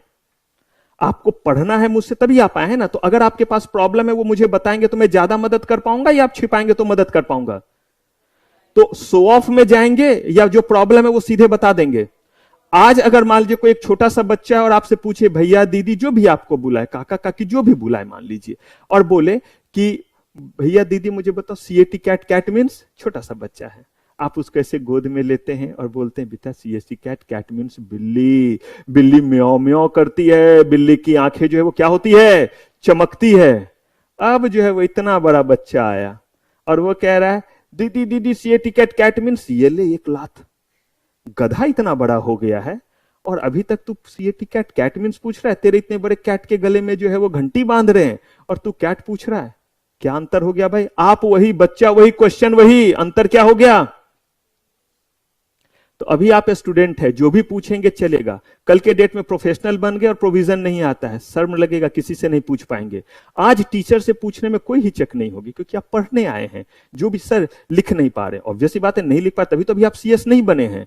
जिस दिन मैं बोलूं मैं नहीं लिख पा रहा हूं तो मुझे मिलेगा कंसल्टेंसी। ये जो पैसे मैंने बताया मुझे किस बात के, लोग आए कंसल्टेंसी के लिए, मैं बोलूंगा मुझे ये नहीं आता है और दुल्हन किस तरह शर्माऊं, तो मुझे बताइए पैसे देंगे या मुक्के देंगे? टीचर को मुक्के नहीं बोलते हैं तो चलिए पड़ेगा ना मुक्का मुझे। अब हाँ बोलिए तो ये बेसिकली हमें क्या रखना है, अप्रोच रखना है कि जब भी हम करें, एक शो ऑफ नहीं और दूसरा क्या रहे, सिर्फ और सिर्फ नो योर सेल्फ। जो नहीं आए वो आप पूछिए। हर बंदे का अलग अलग प्रॉब्लम हो सकता है, किसी का राइटिंग पहले से बहुत डेवलप होगा। अब ये नहीं कि उसके प्रेशर में खुद मरे जा रहे और उसका राइटिंग बहुत अच्छा है तो ठीक है ना। क्या बहुत ज्यादा पैसा किसी के पास नहीं है, आप इस दुनिया में देख रहे हैं, तो आप अपने कमाने के लिए लगे हैं या मर रहे हैं या देख देख करके ही? पहले तो पहले मर ही लेते हैं। अंबानी के पास, अडानी के पास बहुत पैसे हैं, तो हम यही देख के सुन के मरे, क्या लाइफ जी रहा है या ये लोग, या कोई और भी लोग देखा क्या लाइफ जी रहे हैं, तो वो सोचे या अपने बारे में करे। तो हमें जितनी प्रॉब्लम है, आपकी ज्यादा है तो आपको ज्यादा मैं बताऊंगा। किसी को लगता है कि नहीं मेरा ट्यून है, देखा मैंने, हाँ ठीक है, उनको थोड़ा फाइन ट्यून कर दिया और बाकी को बैठ करके कर रहे हैं। ये हमारा अप्रोच रहेगा। तो चलिए, अप्रोच क्लियर है? ठीक है, कैसे पढ़ेंगे ये क्लियर है? इसी चीज से पढ़ना है, जो लिखने बोलूंगा वो लिखना है, जो बुक दूंगा उससे क्या करना है, पढ़ना है। क्या करना है कि स्कैनर वगैरह कुछ नहीं लेना है। प्रीवियस ईयर का क्वेश्चन सिर्फ साइट से करेंगे, मैं कराऊंगा, और आंसर सारे मिलेंगे आपके कॉपी में, वो होगा क्लास नोट्स, और इस किसमें, बुक में, इससे बाहर कहीं नहीं होगा। अपने कॉपी और अपने बुक से आंसर, ना कि स्कैनर वगैरह। सिर्फ क्वेश्चन बैंक के लिए स्कैनर यूज करना चाहे तो करें, उसकी भी जरूरत नहीं। आजकल साइट पे फ्री में मिलता है तो क्यों पैसे दे, गलत सलत आंसर लिखा रहता है, टेम्पटेशन होगा और उस तरफ हम क्या करेंगे, बढ़ जाएंगे। चलिए, तो अब जरा हम आते हैं और अब हमारा जर्नी शुरू होता है, और हम पहला हमला किस एक्ट पे करने जा रहे हैं, फैक्ट्रीज एक्ट पे। चलिए, तो अब यहां पे ध्यान से सुनिएगा और ध्यान से चीजों को समझिएगा। हमारे सेटिंग अप में जो हम सब्जेक्ट पढ़ने जा रहे हैं, setting up of business entity. अब भूमिका या खुशबू, आप में से किसी ने पूछा था कौन सा चीज है, तो अब हम लोग अपने चीज पे और अपने जगह पे आ गए हैं जो हम लोग करने जा रहे थे। फाइन, तो यहां से ध्यान से सुनिएगा, ध्यान से समझिएगा। हम लोग लेबर लॉ वाले पोर्शन में हैं, यानी कि एक जो है वो इंडस्ट्री, एक जो है वो कंपनी बन गया, कंपनी को चलानी है। कंपनी को चलाने के लिए हमें लोग चाहिए या नहीं चाहिए, ह्यूमन पावर चाहिए। अगर हमारे पास लोगों की रिक्वायरमेंट, तो मुझे बताइए आज के डेट में हमारे देश में अगर सबसे बड़ा कोई प्रॉब्लम है तो मुझे लगता है अनएम्प्लॉयमेंट। हर आदमी इतना ज्यादा मेहनत क्यों करना चाहता है पढ़ाई और बाकी चीज में, सोच के देखिए। क्योंकि हमसे बेहतर कोई और किया हुआ रहेगा तो बॉस जॉब हमें मिलना मुश्किल है, हमें जो है वो जॉब नहीं मिलेगा। तो इसीलिए आपको दूसरे से बेहतर बनना पड़ेगा। ऐसे ही जरा सोचिए, अगर कोई काम करने गया हुआ है तो हो सकता है सबको काम आता हो, फिर भी जो है जो काम देने वाले लोग हैं वो क्या बोलते हैं, जो काम देने वाले लोग हैं वो कहते हैं कि इतने ही रुपए में काम करोगे तो काम करने देंगे। भाई होना चाहिए 800 रुपए एक दिन का, वो कहते 400 लेना है। आप कहिएगा सर तो वो काम नहीं करेगा। नहीं कैसे करेगा, सोच के देखिए। आज आप आए होंगे, जिस भी इलाका से आए होंगे, अगर कभी गौर कीजिएगा जाते वक्त या किसी भी समय, सुबह के समय खास तौर पे, आपके जो है इलाके में भी एक कोई चौक होता होगा जहां पे जो आप देखेंगे कुछ लेबर वगैरह खड़े हैं, साइकिल वगैरह लेके, टिफिन लेकर के, किसी के पास कुदाल रहता है, किसी के पास पेंटिंग का चीज रहता है, और वहां लोग आते हैं और कहते हैं चल मेरे घर मजदूरी में। या कॉन्ट्रैक्टर आता है, बोलता है चलो भाई 4 लेबर चलो हमारे साथ। सुबह 8 बजे से वो लोग बैठा हुआ है, अब जैसे जैसे 9 बजने लगा, 10 बजने लगा, अब क्या होगा? उस बंदे को अब डर लगने लगेगा, क्या कि अगर आज नहीं गए काम करने के लिए तो घर में चूल्हा कैसे जलेगा, क्योंकि वो हमारे और आपके तरह वेल ब्लेस्ड नहीं है कि अकाउंट में पैसा है कि 2 महीने तक ऐसे ही खा लेंगे। आपने देखा था कोरोना में इसलिए क्या हाल हो गई थी उन लोगों की। तो मैं जो बात कर रहा हूं वो उन लेबर की बात कर रहा हूं जो जाकर के काम करते हैं। आप यहां बैठे हुए, यहां एसी लगा है, माइक लगा है, इतने सारे चीजें, जितने चीज मैं पहना हूं, आप पहने हैं, मोबाइल है, सब कुछ है, ये बनाती कौन है? कंपनी। आसान सबने बोले। और ये कंपनी तो बनाती है, लेकिन कंपनी कहां बनाती है? अपने अपने घर में डायरेक्टर, दो वो बना के लाता है, दो वो बना के लाता है, फिर दोनों मिलकर के बेचने जाते हैं। फैक्ट्रीज में बनता है।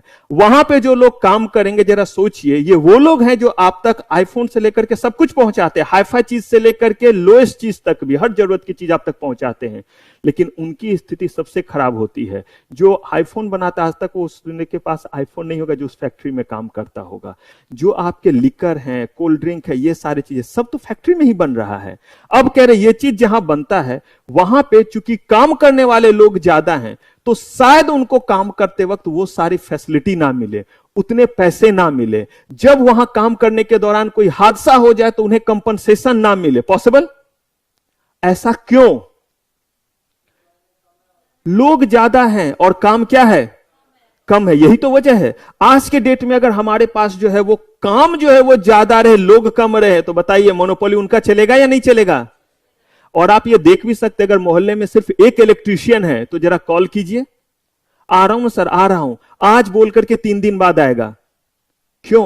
क्योंकि उस एरिया में आपको कोई और इलेक्ट्रीशियन नहीं पता है, इसीलिए। लेकिन यही चीज जब हम मास लेवल पे फैक्ट्री में बात करते हैं, आप देखिए ना, कोई एक वैकेंसी निकलता है, लाखों लोग जो है वो एपियर होते हैं या नहीं? 10-10 पोस्ट के लिए लाख की संख्या में लोग हैं, चाहे प्यून का ही वैकेंसी क्यों ना हो। तो ऐसे केस में इंप्लॉयर जो है वो उनको कम तनख्वाह ना दे, उनको काम करते वक्त जो है वो रीजनेबल फैसिलिटी ना दे। पॉसिबल? आप यहां आए हैं, क्या यहां आप बैठे हैं तो सिर्फ मैं पढ़ा रहा हूं इतना ही चाहिए, या रूम का एटमॉस्फेयर अच्छा होना चाहिए, साफ होना चाहिए, हां या ना? अगर साफ नहीं भी तो भी मैं पढ़ाऊंगा तो बात उतनी ही जाएगी या नहीं जाएगी? लेकिन आपके जो है वो बॉडी के लिए वो खराब है। अगर गंदगी है चारों बगल और आप क्लास में बैठे हैं, तो मैं जो बोल रहा हूं वो बात जो है वो आप तक पहुंचेगी कि नहीं? सुनाई देगी या कान काम करना बंद कर देगा? गर्मी के समय में एसी है, ठंड के समय में रूम बंद रहना चाहिए, तो ही जो है आप बैठ करके पढ़ पाएंगे। आपको चेयर चाहिए, और इतना ही नहीं, इसके बाद क्लास खत्म हो तो वॉशरूम वगैरह होना चाहिए या नहीं? अब मुझे बताइए, ये सारी चीज आपकी रिक्वायरमेंट है कब? जब आप क्लास के लिए आए हैं, थोड़े कंफर्ट जोन में है क्योंकि आप बैठ के पढ़ रहे हैं, वहां पे वो लगातार काम कर रहे हैं, धूल मिट्टी में रहेंगे। अब उन्हें खाना खाने के लिए जाना है। अब जब वो खाना खाने के लिए जाएंगे, रामदीन है, राम खिलावन है, हरिया है, बंसी है, बिरजू है, अगर कोई भी नाम ऑनलाइन ऑफलाइन किसी भी बच्चे के किसी भी रिलेटिव के साथ मैच करे तो हैशटैग ना चला दें, क्योंकि आजकल बड़ा चलता रहता है ये देश। तो बस ये एग्जाम्पल के तौर पर मैं कुछ नाम ये जो है वो कह रहा हूं। तो ये जो हमारे रामदीन है, बंसी, बिरजू है, राम खिलावन है, ये जो भी लोग काम कर रहे हैं, ये जब काम कर रहे हैं तो उन्हें वो बेसिक फैसिलिटी चाहिए या नहीं चाहिए? पता चला धूल में है। क्यों धूल में है भाई? काम कर रहा है, मशीन पे काम कर रहा है। अब खाना खाने जाना है, हाथ धोने के लिए जगह चाहिए या नहीं? कुछ ऐसा आपने ध्यान नहीं रखा, खाने दो जैसे खाएगा, क्या करेगा? नहीं कुछ है तो ऐसे ही पूछेगा और खाने लगेगा। पापी पेट का सवाल है, भूख लगा है तो खाएगा या नहीं खाएगा? बीमार पड़ेगा या नहीं पड़ेगा? अगर किसी भी जगह पे जो पत्थर की कटाई हो रही, पत्थर की कटाई, आप जितने शानदार वाले जो है वो टाइल्स और मोजाइक्स और जो है वो ग्रेनाइट जो देखते हैं, जरा सोचिए ये जहां बनता है, आप कहिएगा सर आप देखें, हाँ हम लोग ऑडिट पे जाते हैं, और आप भी जो पढ़े, क्यों लेबर लॉ आपको पढ़ाया जा रहा है, जरा ये सोचा है? क्योंकि लेबर लॉ का ऑडिट सिर्फ कंपनी सेक्रेटरी कर सकता है और कोई नहीं। मतलब जो भी चीज आप पढ़ रहे हैं हर चीज का पर्पस है, इसीलिए लेबर लॉ का ये चीज आपको ध्यान से पढ़ना है। और ऑडिट का मतलब क्या होता है? गलती ढूंढना। गलती कब ढूंढेंगे? जब पहले प्रोविजन पता होगा तब ना। तो यही फैक्ट्रीज एक्ट ने बोला कि भाई अगर वहां पे कोई काम कर रहा है तो ये फैसिलिटी देना पड़ेगा आपको, जो है ड्रिंकिंग के लिए, हाथ धोने के लिए, आपको जो है वो वॉशरूम, ये सारा कुछ क्या करना पड़ेगा? प्रोवाइड करना पड़ेगा। मुझे एक ही बताइए, अगर ये चीज हम एक्ट में ना बोले तो क्या मानेंगे ये लोग? वो क्यों सोचेंगे कि लेबर आएगा तो उसको जो बड़े अच्छे से पानी देंगे, तो उसके लिए जो है वो कैंटीन रहेगा, रेस्ट रूम तक की व्यवस्था है। अगर फीमेल वहां काम कर रही है तो उनके लिए अलग तरह का अरेंजमेंट है। उनका छोटा बच्चा साथ में है तो वो बच्चा कहां रहेगा, इसके लिए आप कहिए सर इतनी भी बात होती है? जरा सोचिए, हमारा कॉन्स्टिट्यूशन बहुत ब्यूटीफुल है। पढ़ाऊंगा कॉन्स्टिट्यूशन ऑफ इंडिया, वो भी गलती से मैं ही पढ़ाऊंगा। GIGL में वो सब्जेक्ट पढ़ाऊंगा कॉन्स्टिट्यूशन ऑफ इंडिया, 1-2 चैप्टर के बाद वो आएगा। तो उसमें आपको बताऊंगा कि कॉन्स्टिट्यूशन में ये सारी बात लिखी हुई, इसीलिए इतने सारे नियम कानून क्या करने पड़ रहे हैं, हमें बनाना पड़ रहा है। तो अब कहा गया कि अगर हम चाहते हैं उनको ये फैसिलिटी दे, तो सबसे पहले तो कानून बनाओ कि अगर ये फैसिलिटी नहीं दिया तो ये कॉन्ट्रावेंशन माना जाएगा। कॉन्ट्रावेंशन का मतलब क्या? There is some act, there is some rule already made, और अगर उसको नहीं माना तो कॉन्ट्रावेंशन। मुझे एक चीज बताइए, कोई रास्ते में चल रहा है और किसी ने किसी को चाकू मार दिया, अगर चाकू मार दिया तो उसे सजा मिलेगी या नहीं? क्यों मिलेगी? यही, चाकू मार दिया सजा मिलेगी। तो इसके लिए जो है वो कहां लिखा हुआ है? तो कहा गया इंडियन पीनल कोड में लिखा हुआ है कि किसी को चाकू से शार्प वेपन से मारना ऑफेंस है और उसके लिए इतने दिन की सजा है, जुर्म साबित होने पे, इसीलिए मिलेगा। मैंने एक बार एग्जांपल भी आपको दिया था, लॉ में जो है पहले एक कौन सा इंसिडेंट था, दिल्ली में ही हुआ था, निर्भया। उसमें जो है एक 13 ईयर का बच्चा था, उसको सिर्फ 3 साल की जेल मिली, बाकी को फांसी की सजा हुई। क्यों? उसे सिर्फ 3 साल, जेल भी नहीं हुआ था, बाल सुधार गृह में भेजा गया था। क्यों? क्योंकि आपके लॉ में सारे जज कह रहे हैं वी आर हेल्पलेस। क्यों हेल्पलेस?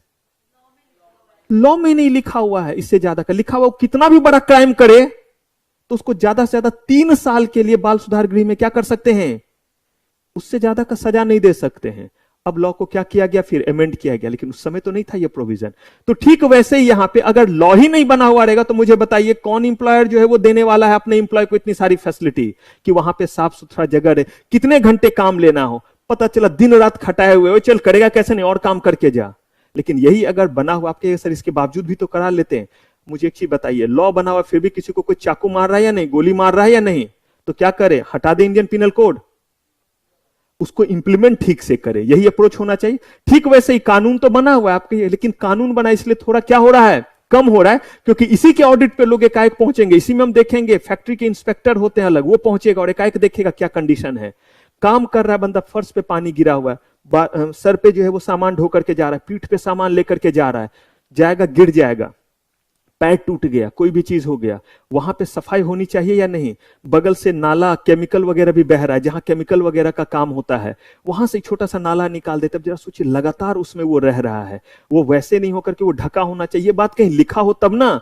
लिफ्ट वगैरह में हर दिन सुनते हादसा हो गया कंस्ट्रक्शन साइट पे, तो उसका रूल है कितने दिन पे व्हाइट वॉश होना चाहिए। अगर ये सब लिखा हुआ है, सारे रजिस्टर मेंटेन करने, आपको सारे प्रूफ देना है, तो चांसेस है ना कि सारा चीज फुलफिल होगा।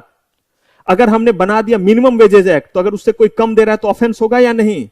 तो यही लेबर लॉ में आपको जो है वो तकरीबन 18 एक्ट्स पढ़ने, 18 to 20 एक्ट्स पढ़ने हैं, जिसमें सबसे बड़ा और सबसे जो है वो कहिए जो इंपॉर्टेंट है वो फैक्ट्रीज एक्ट, क्योंकि इसी से बेस होकर के बहुत कुछ निकलेगा। तो फैक्ट्रीज एक्ट जो हम लोग अभी पढ़ने जा रहे हैं, क्या हम लोग लेबर लॉ में सिर्फ इसी एक्ट को पढ़ेंगे? हम फैक्ट्रीज एक्ट पढ़ेंगे, मिनिमम वेजेस एक्ट पढ़ेंगे, पेमेंट ऑफ एक्ट पढ़ेंगे। अब देखिए, आपको इतने पैसे मिले, ये लिखा हुआ है पेमेंट ऑफ वेजेस एक्ट में, लेकिन आपको मिनिमम वेजेस एक्ट में, लेकिन कब मिले? पूरे महीने बीत गए, आप पैसे के लिए गए, उतना ही मिल रहा है। उन्होंने बोला था, मिनिमम वेजेस एक्ट ने बोला है कि हर दिन का या पूरे महीने का 10,000 इनको कम से कम मिलना चाहिए। उस एक्ट ने बोला तो 10,000 आपको मिलेगा, लेकिन उस एक्ट ने यह नहीं बोला। और याद रखिएगा, एक चीज दूसरे से लिंक्ड रहता है। आज ही जब हम बात करेंगे GIGL में किसी जगह, तो देखिएगा इसका जिक्र आएगा थोड़ा सा। तो हमेशा चीजों को सुनिएगा पूरा का पूरा, जब भी इन चीजों को बोल रहा हूं, क्योंकि यही चीज बेस होता है। उसके बाद तो प्रोविजन होते हैं जो हम समझते जाते हैं, बढ़ते चले जाते हैं, लेकिन ये फाउंडिंग कुछ चीजें, इसको बहुत ध्यान से सुनना और समझना रहता है। तो अगर मैंने यहां पे कहा कि मान लीजिए कि फैक्ट्री है और उस फैक्ट्री का कोई भी हमने प्रोविजन बना दिया, हमने कहा कि इतने पैसे मिलेंगे, कह दिया किसने? मिनिमम वेजेस एक्ट ने, 10,000 मिलना है। लेने के लिए जब गया कि दो, अब तो कह रहा देंगे 2 महीने बाद देंगे। जा, ये क्या हुआ? क्या 2 महीने बाद मिलेगा तो काम चलेगा? सोचिए, महीने भर काम किया, पैसे देंगे तभी तो क्या करेंगे, घर सामान ले जाएंगे। लेकिन उसने बोला हम कब देंगे? मिनिमम वेजेस एक्ट ने कुछ बोला ही नहीं कब देना है, उसने बस ये बोला कि इतना कम से कम देना है। छूट गया उससे। उस एक्ट को सही तरह से इंप्लीमेंट करने के लिए एक और एक्ट बनाना पड़ा, पेमेंट ऑफ वेजेज एक्ट, जो कहता है कि कितने दिन पे दे देंगे, ये नहीं कि एक ही बार 6 महीने पे पैसे देंगे, और देंगे तो कैसे देंगे। बंदा किंगफिशर कंपनी में काम कर रहा था, रामदीन को 2 बाटली पकड़ा देंगे, झूम शराबी, क्या वो दे दें। बासमती राइस के जो है वो फैक्ट्री में काम कर रहा था, 200 रुपए किलो वाला चावल का पैकेट दे दें, नहीं है ये रामदीन के लिए। वो 30 रुपए वाला 20 रुपए केजी वाला चावल खाता है, क्या उसके लिए चाहिए। तो इसका मतलब कितना देंगे, कब देंगे, कैसे देंगे, देखिए सबके लिए अलग अलग है। उसका होली, दीपावली, दशहरा सही से मने, इसके लिए बोनस एक्ट है, प्रोविडेंट फंड है, पेंशन जैसा चीज है, सब कुछ पढ़ना है इसमें। लेकिन पहले हमला किस पे कर रहे हैं, फैक्ट्रीज एक्ट पे। तो फैक्ट्रीज एक्ट जब मैं बोल रहा हूं तो इसका मतलब सबसे पहला वर्ड जो है ये आया क्या, फैक्ट्री। तो सबसे पहले तो यही देखना पड़ेगा कि ये एक्ट जो है वो अप्लीकेबल किसके लिए है। जल्दी बताइए, यहां पहले लाइन को सिर्फ पढ़िए, this act is applicable to all factories. अब हो सकता है ऑब्जेक्टिव में पूछ दे या किसी जगह हमें लिखना पड़ जाए, तो पहला एस्पेक्ट तो यही हुआ कि ये एक्ट किस पे अप्लीकेबल है। अब इससे तो काम नहीं चलेगा। अब अगला चीज हमारा हुआ कि हमें समझना पड़ेगा कि फैक्ट्रीज किसको कहते हैं। अगर कोई चीज फैक्ट्री के ही दायरे में नहीं आएगा तो क्या उसके ऊपर जो है ये एक्ट अप्लीकेबल होगा। इस एक्ट में हमने जो प्रोविजन दिया है कि ये सुविधा दो, ये दो, ये दो, ये दो, इतने से इतने देर का, ज्यादा देर का काम नहीं कराना है, इतने लोगों पे इतना एक रेस्ट रूम देना है, वुमेन वर्कर इतने हैं तो उनके लिए इंतजाम इस तरह का करना है, ये तब ना जब वो किस दायरे में आएगा। बाकी एक्ट में इमोशनल ज्यादा नहीं होना है, लेकिन जब मैं लेबर लॉज आपको पढ़ा रहा हूं तो उसमें थोड़ा क्या होंगे, मतलब ये नहीं सर रोडो के पढ़ाओगे, नहीं। इमोशनल का मतलब है कि जहां थोड़ा सा कंफ्यूजन आए, डिसीजन लेना रहे, तो थोड़ा सा देखेंगे कि लेबर के लिए क्या अच्छा है। रामदीन, राम खिलावन, बंसी, बिरजू, हड़िया, इनके लिए क्या अच्छा है, इंक्लूडिंग राम दुलारी भी। तो उनके लिए जो है वो क्या अच्छा है, ये बेसिकली हमें क्या करना रहेगा, ध्यान रख। ये जब आप ध्यान रखेंगे तो किसी जगह अगर कंफ्यूजन होगा तो आपको खुद पता चल जाएगा कि ये ऑप्ट करें या ये ऑप्ट करें। ये मतलब है मेरे इमोशन का। बाकी जगह तो लॉ में जो बोला हुआ है वो हमें मानना है। तो अब कहा ऑल फैक्ट्रीज, इसका मतलब अगर कोई चीज फैक्ट्री के दायरे में नहीं आया तो वहां पे इन सारे प्रोविजन से कोई लेना देना नहीं, हाँ या ना। इसका मतलब सबसे जरूरी चीज तो हो गया कि पहले ये तो देखो कि किस जगह को ये फैक्ट्री कह रहे हैं। तो मुझे बताइए, जो लॉ मेकर होंगे, जिन्होंने इस लॉ को बनाया होगा, उनका पर्पस क्या था, लेबर को प्रोटेक्ट करना। इंटेंशन बहुत इंपॉर्टेंट है किसी भी एक्ट को समझने के लिए। देखिएगा आज ही आपको जब पढ़ाऊंगा इंटरप्रिटेशन ऑफ स्टैट्यूट, दूसरे में जेआईजीएल में है, जब हम लोग आज पढ़ेंगे तो बताऊंगा इंटेंशन कितनी बड़ी चीज है। ये बनाया गया इस इंटेंशन से कि लेबर को क्या कर सके, हम प्रोटेक्ट कर सकें।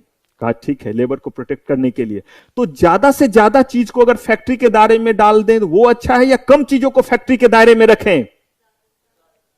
ज्यादा से ज्यादा, जितने ज्यादा चीज फैक्ट्री के दायरे में होंगे उतने ज्यादा जगहों पे काम करने वाले लोगों को फैक्ट्रीज एक्ट के सारे बेनिफिट मिलेंगे या नहीं। तो इंटेंशन तो समझ में आ रहा है कि ज्यादा से ज्यादा चीज को किस दायरे में रखें। कहा ठीक है, रखो फैक्ट्री के दायरे में। बताओ फैक्ट्री किसको कहेंगे। तो इन्होंने कहा फैक्ट्री का मतलब है एनी व्हाट, एनी प्रीमिसेस या प्रीमाइसेस, एनी प्रीमाइसेस। और यहां पे कह रहे इंक्लूडिंग प्रीसिंक्ट्स, थोड़ी देर के लिए इग्नोर। ठीक, अभी लिखना नहीं, सिर्फ सुनिएगा, लिखने में दूंगा टाइम। तो any premises in any part of which what is going on, manufacturing activity या प्रोसेस इज कैरिड ऑन। तो थोड़ी देर के लिए हम मान लेते हैं कि मैन्युफैक्चरिंग प्रोसेस हमें पता है, आसान शब्दों में तो मैन्युफैक्चरिंग प्रोसेस पता है। लॉ ने क्या बोला है वो देखेंगे। तो कहा कि एनी प्रीमाइसेस, सिर्फ सुनने पे ध्यान दीजिए क्योंकि मैं लिखने के लिए दूंगा टाइम कि अब लिखिए, मैं बोल दूंगा, एकदम ध्यान से भी सुनिएगा, ये सब चीज बहुत इंपॉर्टेंट है। तो मैंने कहा एनी प्रीमाइसेस, यानी कि प्रीमाइसेस के किसी भी कोने में कौन सा एक्टिविटी होना चाहिए, मैन्युफैक्चरिंग एक्टिविटी। अगर हो रहा है तो पहले जरा देखते हैं क्या मतलब है। बहुत बड़ा ये प्रीमाइस है, पता है आपको, यहां भी है, ऊपर फ्लोर भी, सब कुछ है, ये पूरा प्रीमाइस हो गया। इसमें सारे जगह पे पढ़ाई का काम होता है। एग्री आप मेरे इस बात से। अब मान लीजिए कि एक छोटे से उस वाले रूम में या उधर वाले रूम में रोहित सर जो है वो कुछ जो है वो अपना मैन्युफैक्चरिंग कर रहे हैं, और इधर जो है वो वरुण सर जो है वो अपना मैन्युफैक्चरिंग में कुछ लगे हुए। बाकी जगह पे हम लोग सब पढ़ा रहे हैं, अलग अलग टीचर हम लोग सब पढ़ा रहे हैं, लेकिन अपने रूम में ये लोग कौन सा एक्टिविटी कर रहे हैं। अब कहा कि इनके उस एक्टिविटी के कारण ये पूरा का पूरा जो है वो प्रीमाइसेस किस दायरे में आ गया? फैक्ट्री के दायरे में, फैक्ट्री के दायरे में। और अगर ये लोग भी नहीं कर रहे होते ये काम तो ये नहीं आता, क्योंकि कोई भी जो है वो जगह फैक्ट्री तब कहलाएगा जब वहां कौन सा एक्टिविटी हो रहा हो। और ये मैन्युफैक्चरिंग एक्टिविटी पूरे में हो रहा हो जरूरी नहीं है, प्रीमाइसेस के किसी भी कोने में अगर हो रहा है।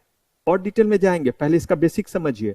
प्रीमाइसेस के किसी भी कोने में कौन सा एक्टिविटी हो रहा है, तो इसका मतलब उसको हम फैक्ट्री कहेंगे। लेकिन दो बातें हैं। जो मैन्युफैक्चरिंग एक्टिविटी हो रहा है, ये मैन्युफैक्चरिंग एक्टिविटी जो हमारा हो रहा है, यहां या तो पावर का इस्तेमाल होगा या पावर का इस्तेमाल नहीं होगा। दो बातें, पावर मतलब इलेक्ट्रिसिटी का इस्तेमाल। अब जो भी चीज थे वो चलो, जनरेटर को भी पावर कहते हैं, याद रखिएगा। डीसी को भी पावर कहते हैं। यानी कि अगर आप किसी भी तरीके से, चाहे वो डायरेक्टली इलेक्ट्रिसिटी हो, चाहे जनरेटर के थ्रू हो रहा हो, किसी भी तरीके से, तो उसको किस कैटेगरी में हमने रख दिया? पावर। पावर मीन सिर्फ और सिर्फ इलेक्ट्रिसिटी मत समझिएगा, चाहे किसी भी मोड से आप पावर सप्लाई कर रहे हो। जनरेटर से नहीं करते हैं सब कुछ। अभी लाइट चला जाएगा, देखिएगा आपकी क्लास नहीं रुकेगी। क्यों नहीं रुकेगी? क्योंकि जनसेट लगा हुआ है। जैसे ही वो होगा वो शुरू हो जाएगा चलना। आपके घर में भी जो है आप देखते हैं, आपके घर में जो इन्वर्टर लगा रहता है, लाइट कटता है इन्वर्टर पे आ जाता है नहीं, तो इसका मतलब बिजली रहे या ना रहे माना जाएगा वहां पावर का इस्तेमाल हो रहा है। तो कह रहे हैं कि अगर वहां पे मैन्युफैक्चरिंग एक्टिविटी हो रहा है तो दो बातें हैं, या तो पावर का इस्तेमाल हो रहा है या पावर का इस्तेमाल नहीं हो रहा है। अगर पावर का इस्तेमाल हो रहा है तो वहां पे कम से कम कितने लोग होने चाहिए? कम से कम 10 लोग काम करते होने चाहिए। और अगर पावर का इस्तेमाल नहीं हो रहा है तो कितने? तो उस केस में कम से कम कितने लोग होने चाहिए? 20 लोग होने चाहिए। कितने? 20 लोग होने चाहिए, 20 लोग होने चाहिए। और ये कब होने चाहिए? बस एक दिन गया, छू दिया, भाग गया। सोचिए भाई, 10 और 20 लोग हैं तो कुछ टाइम भी होगा। कहा कि पिछले 12 महीनों में कभी भी अगर रेगुलर एम्प्लॉयमेंट पे हैं तो पिछले 12 महीनों में किसी भी दिन अगर वो रेगुलर एम्प्लॉयमेंट पे कितने, 10 या कितने लोग हैं? 20 हैं तो वो जगह क्या कहलाएगा? फैक्ट्री कहलाएगा। फिर से इसको करते हैं, प्रीमाइसेस का कोई भी हिस्सा जहां कौन सा एक्टिविटी हो रहा, तो अगर कहीं मैन्युफैक्चरिंग ही नहीं हो रहा हो तो इसका मतलब कुछ चेक करना है ये फैक्ट्री है या नहीं। नहीं भाई, वो फैक्ट्री के दायरे में ही नहीं आया। चलिए भाई, मैन्युफैक्चरिंग एक्टिविटी हो रहा है किसी भी कोने में, अगला चीज क्या करे? बोल दे उसको फैक्ट्री। चेक कीजिए पावर का यूज हो रहा है या नहीं हो रहा है। अब यहां पे फिर क्वेश्चन आ जाता है कि ये जो पावर का यूज हो रहा है, इस पावर के यूज का क्या सेंस है? मैं एग्जांपल देता हूं। आपने लक्कर वाला देखा है? लकड़ी वाला कारपेंटर देखा है? ये लक्कर वाला, लकड़ी वाला कारपेंटर ये क्या करते हैं? लकड़ी के सामान बनाते हैं, पलंग, कुर्सी, जो भी चीज आप बोलेंगे वो, आप सोफा, ये सब बना करके देंगे आपको। आप देखोगे कि ये दो तरह से काम करते हैं। एक जो काम करेगा वो किस तरीके से कि उनके पास सब कुछ मैनुअल होगा। ऐसे करके खींचने वाला एक बंदा ऐसे ऐसे ऐसे करके तो प्लेन करेगा, आरी से ऐसे ऐसे करके जो है वो काटता है, कील से ऐसे ऐसे करके ठोकेगा। और एक क्या होगा, उसके पास जो है वो छीलने के लिए मशीन है, ऐसे किया जर्र कट गया। काटना है तो कटर है उसके पास, मशीन में लगाया, प्लग ऑन किया, ड्र कट गया। ड्रिल करना है, लगाया और खट से जो क्या कर दिया, ड्रिल कर दिया। देखे है ना ये चीज। और एक होता है जो क्या करता है, मैनुअल करता है। तो अगर मान लीजिए कि यही आपका फर्नीचर बन रहा है, फर्नीचर का दुकान है, अब ये फैक्ट्री कहलाएगा या नहीं कहलाएगा? तो कहा मैन्युफैक्चरिंग प्रोसेस तो है। अब हमें बस इतना देखना है कि वहां पे मैनुअल काम हो रहा है या आपका इलेक्ट्रिसिटी से हो रहा है। अगर मान लीजिए कि मैन्युफैक्चरिंग काम के लिए सारे हथियार, सारे वेपन हमारे कैसे हैं, मैनुअल, तो मुझे बताइए पावर का इस्तेमाल हुआ तो अब वहां पे कितने लोग होने चाहिए तब फैक्ट्री कहलाएगा? अगर वहां पे 15 है तो क्या वो मैन्युफैक्चरिंग नहीं हो रहा है वहां? लेकिन वहां पे 20 का आंकड़ा टच। अगर हमें यह देखना है तो क्या करना रहेगा? अगर आज हम 6 दिसंबर को यह देखने गए हैं तो क्या करेंगे? 6 दिसंबर 2021 तक में देखेंगे कि 6 दिसंबर 2021 से लेकर के 6 दिसंबर 2022 तक क्या वहां पे एक भी दिन, ध्यान से सुनिएगा क्योंकि इस पे केस लॉ रहता है आपका, एक भी दिन क्या रेगुलर एम्प्लॉयमेंट पे 20 लोग ने काम किया है? आपका जवाब आया नहीं, क्योंकि आपने देखा कि मैक्सिमम कितने लोग थे एक दिन, इससे ज्यादा तो कभी रहे ही नहीं। तो क्या वो फैक्ट्री कहलाएगा? अगर वहां पे 25 लोग हो गए तो तब वो फैक्ट्री कहलाएगा। अब देखिए, अगर वहां पे बिजली का इस्तेमाल हो रहा है तो 15 लोग हैं, अब बताइए। हाँ जी, पावर का इस्तेमाल हो रहा है, 15 लोग हैं, कहलाएगा? क्यों कहलाएगा? क्योंकि उसके लिए कितना होना जरूरी है? 10 भी होगा तो चलेगा। लेकिन फिर अब मैं एक ट्विस्ट डाल रहा हूं। अब तो आपको लग रहा होगा कि आपने पूरा समझ लिया फैक्ट्री। थोड़ा घुमाऊं, थोड़ा दही जमाऊं दिमाग का? ठीक है। अब देखिए, जहां पे काम हो रहा था और 15 लोग काम कर रहे थे, वहां पे भी जब वो काम कर रहे थे तो लाइट जल रहा था, अंधेरे में थोड़ा ना काम कर रहे थे, तो पावर का इस्तेमाल तो वहां भी हो रहा था। ऑल दो वो काम कैसे कर रहे थे? मैनुअल। सारा मशीन उनका हाथ वाला था, आरी था काटने के लिए, ऐसे छीलने के लिए अलग चीज था, और उसको ड्रिल करने के लिए जो उनके पास जो है वो ऐसे ऐसे करके धागा बांध के ऐसे ऐसे ड्रिल करते, अगर कभी देखे होंगे तो मैनुअल जब करते हैं तो। लेकिन काम जब कर रहे हैं तो क्या है? लाइट जल रहा है। अब मुझे बताइए, अब वहां 10 चेक करेंगे या 20? चलिए, ये क्वेश्चन सारे बच्चों के लिए, खासतौर पे जो ऑनलाइन वाले हैं, मुझे आंसर चाहिए। मेरा क्वेश्चन ध्यान से सुनिएगा सारे बच्चे जो ऑनलाइन में इस समय कनेक्टेड है हमारे साथ। मैं रिपीट कर रहा हूं क्वेश्चन। वहां पे 15 लोग काम कर रहे हैं, 15 पीपल काम कर रहे हैं। सारे लोग मैनुअल जो है वो इंस्ट्रूमेंट का यूज कर रहे हैं काम करने के लिए। कोई मशीन बिजली से नहीं चलती है। लेकिन जब वो काम कर रहे हैं तो वहां पे लाइट जलाए हुए हैं, तभी तो दिखेगा और काम करेंगे। अब ऐसे केस में बताइए कि वहां पे जो लाइट इस्तेमाल हो रहा है, पावर इस्तेमाल हो रहा है, वो रोशनी के लिए हो रहा है, मशीन चलाने के लिए नहीं हो रहा है। और वहां काम करने वाले जो है वो 15 हैं। क्या यह जगह फैक्ट्री कहलाएगा? यस या नो? आप लोग का भी जवाब चाहिए मुझे। भूमिका, खुशबू और नमन कौन कौन है? आप लोग का क्या है जवाब? जिसका हाँ वो भी बोल सकते, जरूरी कि जो पूरा का पूरा ग्रुप बोले वही सही होगा। आपका क्या कहना है? कहलाएगा।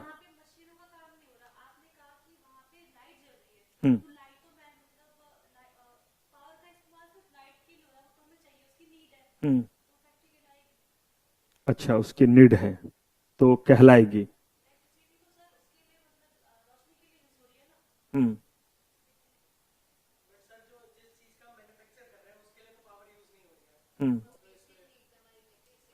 जी, आपका छोटे सरकार? हाँ, नहीं कहलाएगी। हाँ जी, दुबले पतले महाराज? नो, नहीं कहलाएगा। हाँ जी, आप लोग का? आप लोग भी टाइप कर सकते हैं, टाइप कर करके बताते रहे, सिर्फ बैठे नहीं रहना है, पूरा पार्टिसिपेट करेंगे तो आप लोगों के लिए भी 100% गारंटी है। अब देखिए, यहां पे आपका कहना बिल्कुल सही है, जो मास कह रहा है, हम मास के साथ चलते हैं। मैन्युफैक्चरिंग के लिए वर्ड यूज किया गया है पावर, लाइटिंग के लिए नहीं। कहा कि अगर लाइटिंग के लिए पावर का इस्तेमाल हो ना हो डजंट मैटर, ये इसका पार्ट नहीं है। अगर जो है वो जिस एक्टिविटी को आप कर रहे हैं वो है मैन्युफैक्चरिंग एक्टिविटी, उस मैन्युफैक्चरिंग एक्टिविटी के लिए अगर आप पावर का यूज कर रहे हैं तो क्या कहलाएगा? फैक्ट्री। और अगर नहीं तो वो फैक्ट्री। कहने का मतलब यह है कि ये जो 10 और 20 हमें चेक करना है, और वो जो with the help of power कह रहे हैं, ये सिर्फ और सिर्फ किस एंगल से चेक करेंगे? मैन्युफैक्चरिंग एक्टिविटी के लिए। लाइटिंग के लिए हो रहा है वो नहीं हो रहा है, वो क्या है? इररेलेवेंट है। तो इसका मतलब, अगर जैसे मैं आपको पढ़ा रहा हूं, अब देखिए, पढ़ाने के लिए लाइट जलेगी तभी तो आपको दिखेगा, लेकिन मैं जो इंस्ट्रूमेंट यूज कर रहा हूं वो इंस्ट्रूमेंट एक बोर्ड होता। एग्जाम्पल ले लेते हैं, समझ लेते हैं। ऐसे ही एक बोर्ड है, नॉर्मल बोर्ड, देखा होगा आपने, अब तो बहुत कम हो गया, चलता ही नहीं है, कितना जमाना हर चीज में बदला है। और मार्कर पहले हम लोग यूज करते थे। लीना का कहना नो है, गुड। चलिए, इनका पहुंचा, बाकी लोगों का थोड़ा ऊपर चला गया है, थोड़ा स्क्रॉल कर दीजिएगा मेरे लिए वरुण जी। और किन्हीं का आंसर होगा तो मैं उधर देख तब तक नहीं पाया था। गुड, आपका आंसर सही है। अब देखिए, यहां पे कह रहे हैं कि मैंने जो है वो इससे लिखना शुरू किया। और किससे लिखा? मार्कर उठाया, इस पे लिखा, लाइट जल रही है। तो बताइए, क्या मैंने पढ़ाने के लिए इलेक्ट्रिसिटी का इस्तेमाल किया? खुल के बोलिए। आधा भीतर आधा बाहर नहीं।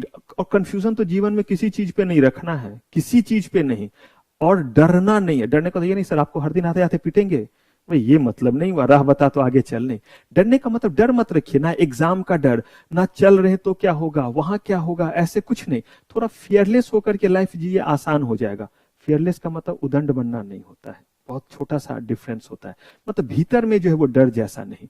तो यहां पे मैं आपसे कह रहा हूं कि मैं लिखने के लिए यूज कर रहा हूं बोर्ड का, और वो बोर्ड जो है वो कोई इलेक्ट्रिक बोर्ड नहीं है, नॉर्मल मार्कर है, और मैं जो है व्हाइट बोर्ड पे लिख रहा हूं। तो क्या मैंने पावर का इस्तेमाल किया पढ़ाने के लिए? अब इस गेटअप में मुझे जरा बता दीजिए। अब देखिए यहां पे, अब यहां पे देखिए, उनका जवाब लीना हो, खुशबू, किन्हीं का जवाब है, मैं कैसे देख रहा हूं? वो तो है ही नहीं यहां पे। तो इसका मतलब पावर का इस्तेमाल किया या नहीं? मेरी क्लास उन तक कैसे पहुंच रही है? पावर। मैं लिख रहा हूं तो देख लीजिए, इस पैनल पे लिख रहा हूं, वहां आपको दिख रहा है, प्रोजेक्टर चल रहा है, तो ये पढ़ाने के लिए यूज हुआ है नहीं? तो अगर मैं बोलूं कि अब बताइए मुझे कि क्या मैं पढ़ाने के लिए पावर का इस्तेमाल कर रहा हूं, बस यही डिफरेंस है कि कहीं पे मैन्युफैक्चरिंग एक्टिविटी में लाइटिंग का इस्तेमाल है तो उसको इरेलीवेंट कीजिए। उसके अलावा कितने लोग चाहिए अगर पावर का इस्तेमाल हो रहा है तो? मिनिमम। पावर का इस्तेमाल हो रहा है तो? नहीं हो रहा है तो? और ये हमें देखना है कब? पिछले जिस दिन चेक करने जा रहे हैं, एकदम ध्यान रखिए, छोटा छोटा बात है, केस लॉ में उलझाएगा, डेट दे देगा, हम ही लोग देंगे। अभी बता रहे हैं कैसे देंगे, उस समय दे देंगे, तो इसीलिए समझ लीजिए, उसमें डेट दे देंगे। तो अगर 6 दिसंबर को आप चेक करने जा रहे हैं, वो फैक्ट हो सकता है कोई चीज 6 दिसंबर को फैक्ट्री हो, लेकिन 7 दिसंबर को फैक्ट्री, बताइए तो ये कैसे हो सकता है? मामू नहीं बनाना है, मुक्के मारूंगा। सोचिए सोचिए, मैंने बोला कि कोई चीज 6 दिसंबर को अगर देख रहे हैं तो वो फैक्ट्री है, लेकिन अगर हमने 10 दिसंबर को चेक किया तो वो फैक्ट्री नहीं है। अब बताइए कैसे? और एग्जैक्ट बोलिए। अगर लखटकिया सीएस बनना है, जो घंटे मिनट के हिसाब से पैसे लेता है, तो ये दिल मांगे मोड़, ये दिल मांगे मोड़। और प्यास बढ़ाइए, थोड़ा निचोड़िए अपने आप को। अब आप डेट करके करिएगा तो होगा। अभी अगर मैंने आज 6/12/2020 को मुझे देखना है, तो मैं कहां तक का देखूंगा? देखूंगा इस बीच में। पॉसिबल है कि वहां पे जो है पावर का इस्तेमाल हो रहा है, तो कितने लोग कम से कम चाहिए? 10 से काम चल जाएगा। अब वहां पे मैंने क्या देखा कि 6 दिसंबर को, 7 दिसंबर, कितने को? 7 दिसंबर, 7 दिसंबर 2021। एकदम ध्यान से समझिएगा, क्योंकि केस लॉ वगैरह मैंने बोला बहुत रहेंगे आप लोग के, नए कोर्स, ओल्ड कोर्स, सब में जम के हम लोग अब पूछ रहे हैं, बच्चों का जम के दही बना रहे हैं। लेकिन तब अच्छी बात है, तभी आपको ज्यादा पैसे मिलेंगे जब काम करने आएंगे। 7 को जो है वहां पे 12 लोग काम करते थे। कितने? 12 रेगुलर बेसिस पे। वर्ड याद रखिएगा, क्योंकि अभी और थोड़ा ट्विस्ट लाएंगे। 12 लोग काम करते थे रेगुलर बेसिस पे, लेकिन 9th को जो है 3 लोगों ने रिजाइन कर दिया। कितने लोगों ने? 9th क्या? 3 लोगों ने रिजाइन कर दिया। अब बताइए वहां काम करने वाले लोग जो है वो 10th दिसंबर से कितने हो गए? तो 9th दिसंबर 2021 ऑनवर्ड वहां कितने लोग काम कर रहे हैं? 9। अगर मैंने 6 दिसंबर 2022 को जानना चाहा वो फैक्ट्री है या नहीं, तो मैं कहां तक का डाटा देखूं? 2021 तक। तो उसमें तो मुझे दिख गया। मैंने तो बोला एक भी दिन के लिए, वहां तो 3 दिन तक कितने लोग थे? 12 थे ना। 6 से लेकर 6, 7, 8, 9 को रिजाइन किया ना, तो 9 तारीख तक मुझे तो मिल गया 12 लोग। मुझे कितने चाहिए? 10। अब जो है अगला ऑडिट पे मैं गया। अब मुझे चेक करना, उस पर फैक्ट्री लॉ के जो कंप्लायंसेस चेक करने, तो पहले देखूं तो वो फैक्ट्री है या नहीं। तो अब वहां पे जब मैं गया, तो मैं गया 15 दिसंबर 2022 को। तो मुझे चेक करना होगा। अब फैक्ट्री होने के लिए कहां, किस डेट तक जाऊं? सीधा सीधा चलते। अब ये मत बोलिएगा सर 14 लेंगे, 16 लेंगे। समझना है चीज को, फंसना नहीं है। अब मुझे बताइए 15 से 15 दिसंबर 2021 से लेकर के 15 दिसंबर 2022 तक कितने लोग वहां काम कर रहे हैं? मैक्सिमम कितने लोग? मैक्सिमम 9 ही थे। एक भी दिन एक विपल के लिए ज्यादा था? 9 मैक्सिमम मिला। पावर का इस्तेमाल हो रहा है? हां, हमने बोला हो रहा है पावर का इस्तेमाल। तो वहां पे कितने होने चाहिए थे? हुआ? फैक्ट्री हुआ? वो 6 दिसंबर को फैक्ट्री था, 15 दिसंबर को वो फैक्ट्री नहीं हुआ। आग लग गई, उड़ गया, सुनामी आया, सब तहस नहस, भूकंप आया, सब जमीन में चला गया। क्या हुआ? लेबर कम हुआ। और प्रोविजन जो हमारा कह रहा है वो प्रोविजन इस तरह से कह रहा है कि अंतिम 12 महीने में। लेकिन अब मुझे बताइए, अगर जो है वो 14 दिसंबर 2022 को एक लेबर को उसने आपने ज्वाइनिंग पकड़ा दिया, पॉसिबल? अब बताइए पूरे साल का आपको फैक्ट्रीज एक्ट के कंप्लायंस करने होंगे या नहीं? करने होंगे। या तो 16 को पकड़ाइएगा, तब अभी नहीं करना रहेगा, वो 16 से फैक्ट्री कहलाएगा। तो जिस भी दिन पूरे साल में एक भी दिन एक भी पल के लिए, वो जो पीरियड है 12 महीने का, अगर उस पीरियड में 10 या उससे क्या हो गए ज्यादा, अगर पावर का इस्तेमाल हो रहा है तो, और नहीं तो 20 या उससे ज्यादा, तो वो जगह क्या कहलाएगा? और अगर वो फैक्ट्री कहलाएगा तभी उस पर फैक्ट्री एक्ट के सारे प्रोविजन लगेंगे, जो भी आपको नहीं पता है। लेकिन क्या पता चलेगा या नहीं? वही तो पढ़ना है। यही सबसे बड़ा आपका लेबर लॉ का चैप्टर। समझिए, ये चैप्टर अपने बाकी सारे जो चैप्टर पढ़ेंगे उसका ये 40% है। अंदाजा लगाइए, 40%। बाकी 60 में सारे हो जाएंगे जो 15-16 हैं। लेकिन ये जो है वो क्या करेगा? कुछ एक्ट तो ऐसे हैं शुरू होगा और खत्म हो जाएगा, तब उस समय मत बोलेगा सर शुरू और खत्म, तो फिर रहते हैं बैठे हुए। मतलब उसके कंप्लायंसेस कम है। आपको भी लगता है फैक्ट्री है, मिनिमम वेजेज है, पेमेंट ऑफ वेजेज है, ये सब थोड़े बड़े हैं, ये कोड है। अब उसमें एक और भी प्रोविजन आएगा, वो आएगा मैटरनिटी बेनिफिट। एक ही 2 क्लॉज उसमें होते हैं कि वुमेन वर्कर को क्या मिलेगा, 2 पेज का है कि इतने दिन का ये बेनिफिट मिलेगा। तो ऑब्वियस सी बात है, आपको भी लगता है ना वो छोटा होगा। इसमें बड़े सारे प्रोविजन। क्लियर है यहां तक फैक्ट्री का? अब अगर मैं आपसे पूछूं कि कोई जगह फैक्ट्री है या नहीं, तो आप बता देंगे? पक्का बता देंगे? ठीक है। अब देखिए, तब फिर एक ट्विस्ट लेते हैं। ले ट्विस्ट। चलिए, तो अब जो है मुझे बताइए, एक सॉल्ट मैन्युफैक्चरिंग कंपनी है। कौन सी कंपनी? सॉल्ट मैन्युफैक्चरिंग कंपनी, नमक बनाने वाली कंपनी। नमक बनाती है। नमक बनाने वाली कंपनी जो नमक बनाती है, तो वहां पे जो है वो इन प्रीमाइस लोग काम करेंगे और कुछ लोग सी शोर पे काम करेंगे। हाँ या ना? कुछ पता है नमक कैसे बनाया जाता है? थोड़ा बताऊं। नमक बनाने के लिए समंदर के किनारे पहले नमक को ऐसे करके जो है क्या किया जाता है? जमा किया जाता है, उसे ड्राई किया जाता है, फिर उसे लाया जाता है फैक्ट्री में, और तब जो है वो उसमें जो है वो क्या किया जाता है? Iodine, this that. तो वो नमक सफाई होती है, पन्नी में, पॉलिथीन में पैकिंग होती है। तो वहां पे मशीन है। कहां पे मशीन है? ठीक है। अब जो है वो लोग वहां काम कर रहे हैं, कहां पे? सीशोर पे भी। तो अब मान लीजिए कि यहां पे जो है वो काम करने वालों की संख्या जो है वो प्रीमाइसेस में 5 है, ठीक, और सी शोर में काम कर रहे हैं यहां पे जो है वो 12 पीपल। कितने? पॉसिबल? ज्यादा पहले तो वहां पे ही काम है ना, यहां तो मशीन भी काम कर रहा है। अब अगर ये काम कर रहे हैं तो मुझे बताइए, ये जगह आपका फैक्ट्री कहलाएगा या नहीं? टाटा सॉल्ट कंपनी है। हाँ जी, ऑनलाइन बच्चे आगे आपके ऊपर भी हमला। अच्छा, भूमिका ने भी नो कहा था। चलिए, थोड़ा लेट मुझे रिस्पॉन्स आया था। अब आप लोग भी सोचिए, ये जगह कहलाएगा या नहीं? फैक्ट्री कहलाएगा? ये कह रहे नहीं कहलाएगा।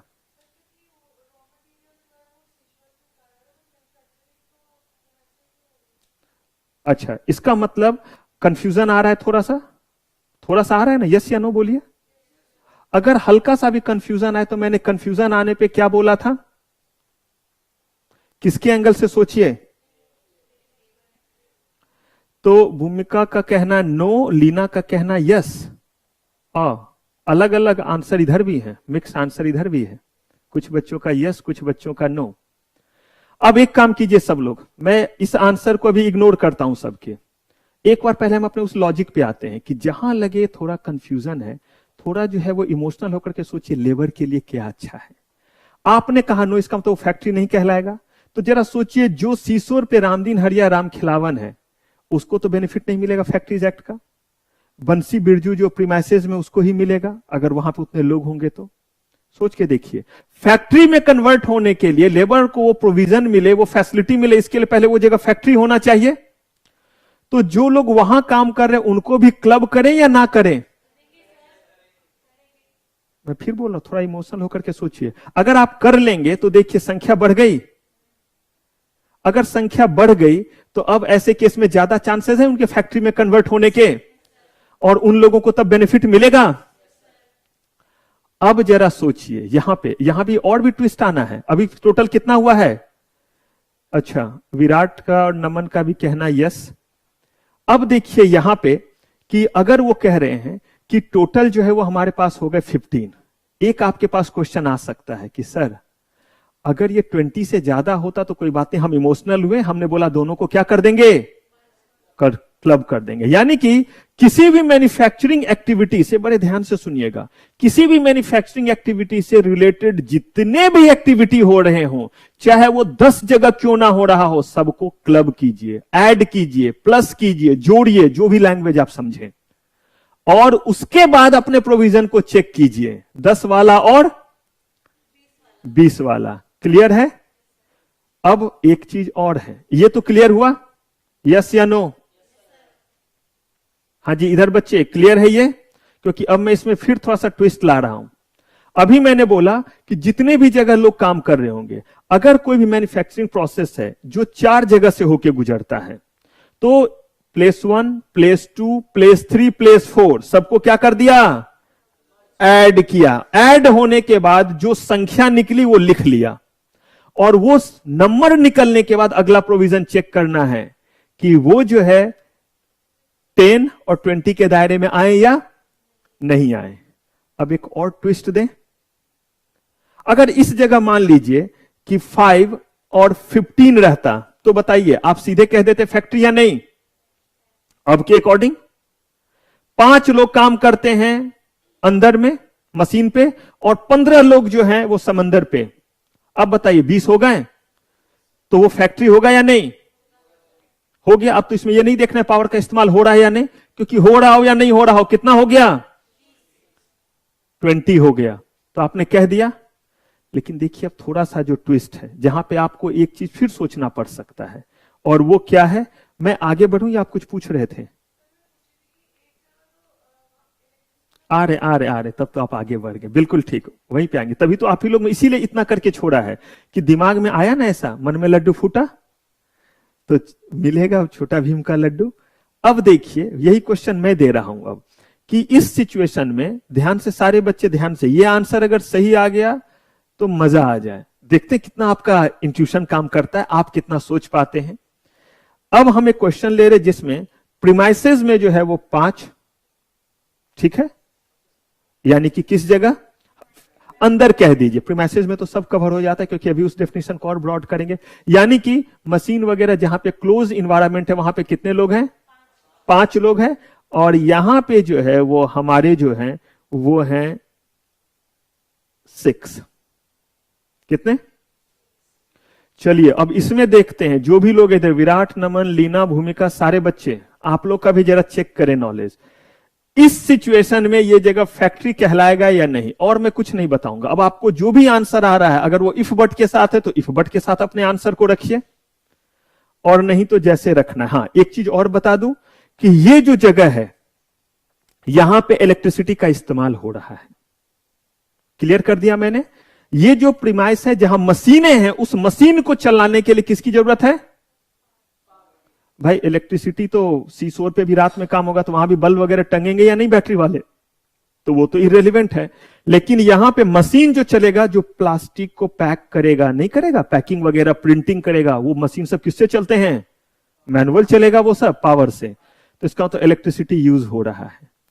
अब आपको बताना है कि ये जगह फैक्ट्री है या नहीं। इंफॉर्मेशन पूरा है? आपको सोचने के लिए मैंने समय दिया 30 सेकंड। पहले 30 सेकंड सोच लीजिए, सारे चीज को एनालाइज कीजिए कि बोलना रहा आंसर तो क्या बोलेंगे। अगर आप फैक्ट्री बोलेंगे तो सब्सटेंशिएट करेंगे, नहीं बोलेंगे तो भी बताएंगे कि वजह क्या है, या सिर्फ फैसला नहीं सुनाएंगे, आंसर विथ योर सपोर्ट, दोनों चाहिए। आपका सोचने का समय शुरू होता है अब। आप लोगों का भी सोचने का समय ऑन है, सारे बच्चे का। क्या आपके आंसर भी आ गए हैं? नमन, लीना, इनके आंसर यस। दोबारा आंसर दीजिए इतने चीज बोलने के बाद, ताकि मैं देखूं कि ये सारे चीज बोलने के बाद का आंसर है, और लॉजिक भी सोच के रखेंगे।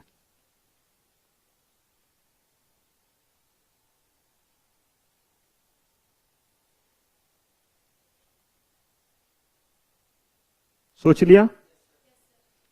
ठीक है, फिर से विराट का भी यस है, लीना का यस है, बाकी लोग भी दोबारा मुझे यस या नो लिखेंगे। इन लोगों ने यस बोला है। चलिए, ऑनलाइन टीम में ज्यादातर यस आ रहा है। यहां यस, यस वाले एक बार हाथ उठाइए। ठीक है, नो वाले? साइंस की तरफ से कौन है? आप साइंस की तरफ से? आप थे नो यस में? ओके, मुझे लगा कि अच्छा इधर दिखाने। चलिए, तो नो में जो है वो कम लोग हैं, लेकिन है। एक बार फिर नो वाले हाथ उठाइए। पहले आप एक्सप्लेन कीजिए व्हाई नो।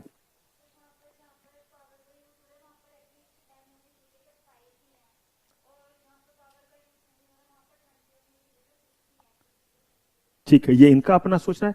अब देखिए, इसको बोलते हैं इंटरप्रिटेशन।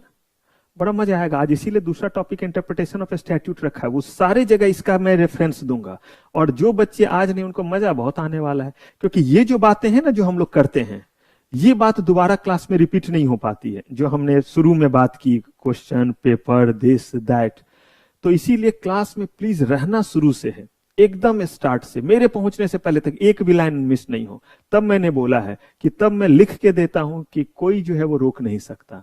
लेकिन फिर वही, अब इनका ये इंटरप्रिटेशन, आपका क्या है?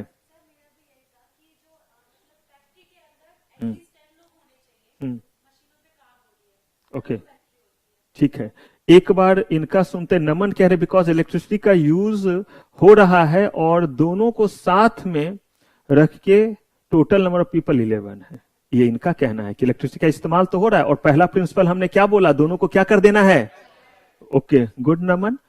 भूमिका क्या कह रहे हैं? No, because number of person required for power use is 10। देखिए, हर जगह उधर भी दो तरह के पीपल का अलग अलग है।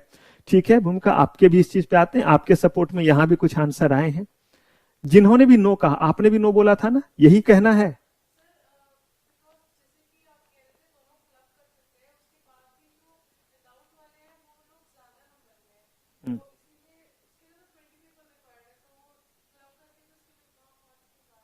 अच्छा, आपका यस था ना, आप सपोर्ट में बताइए क्या कहना है।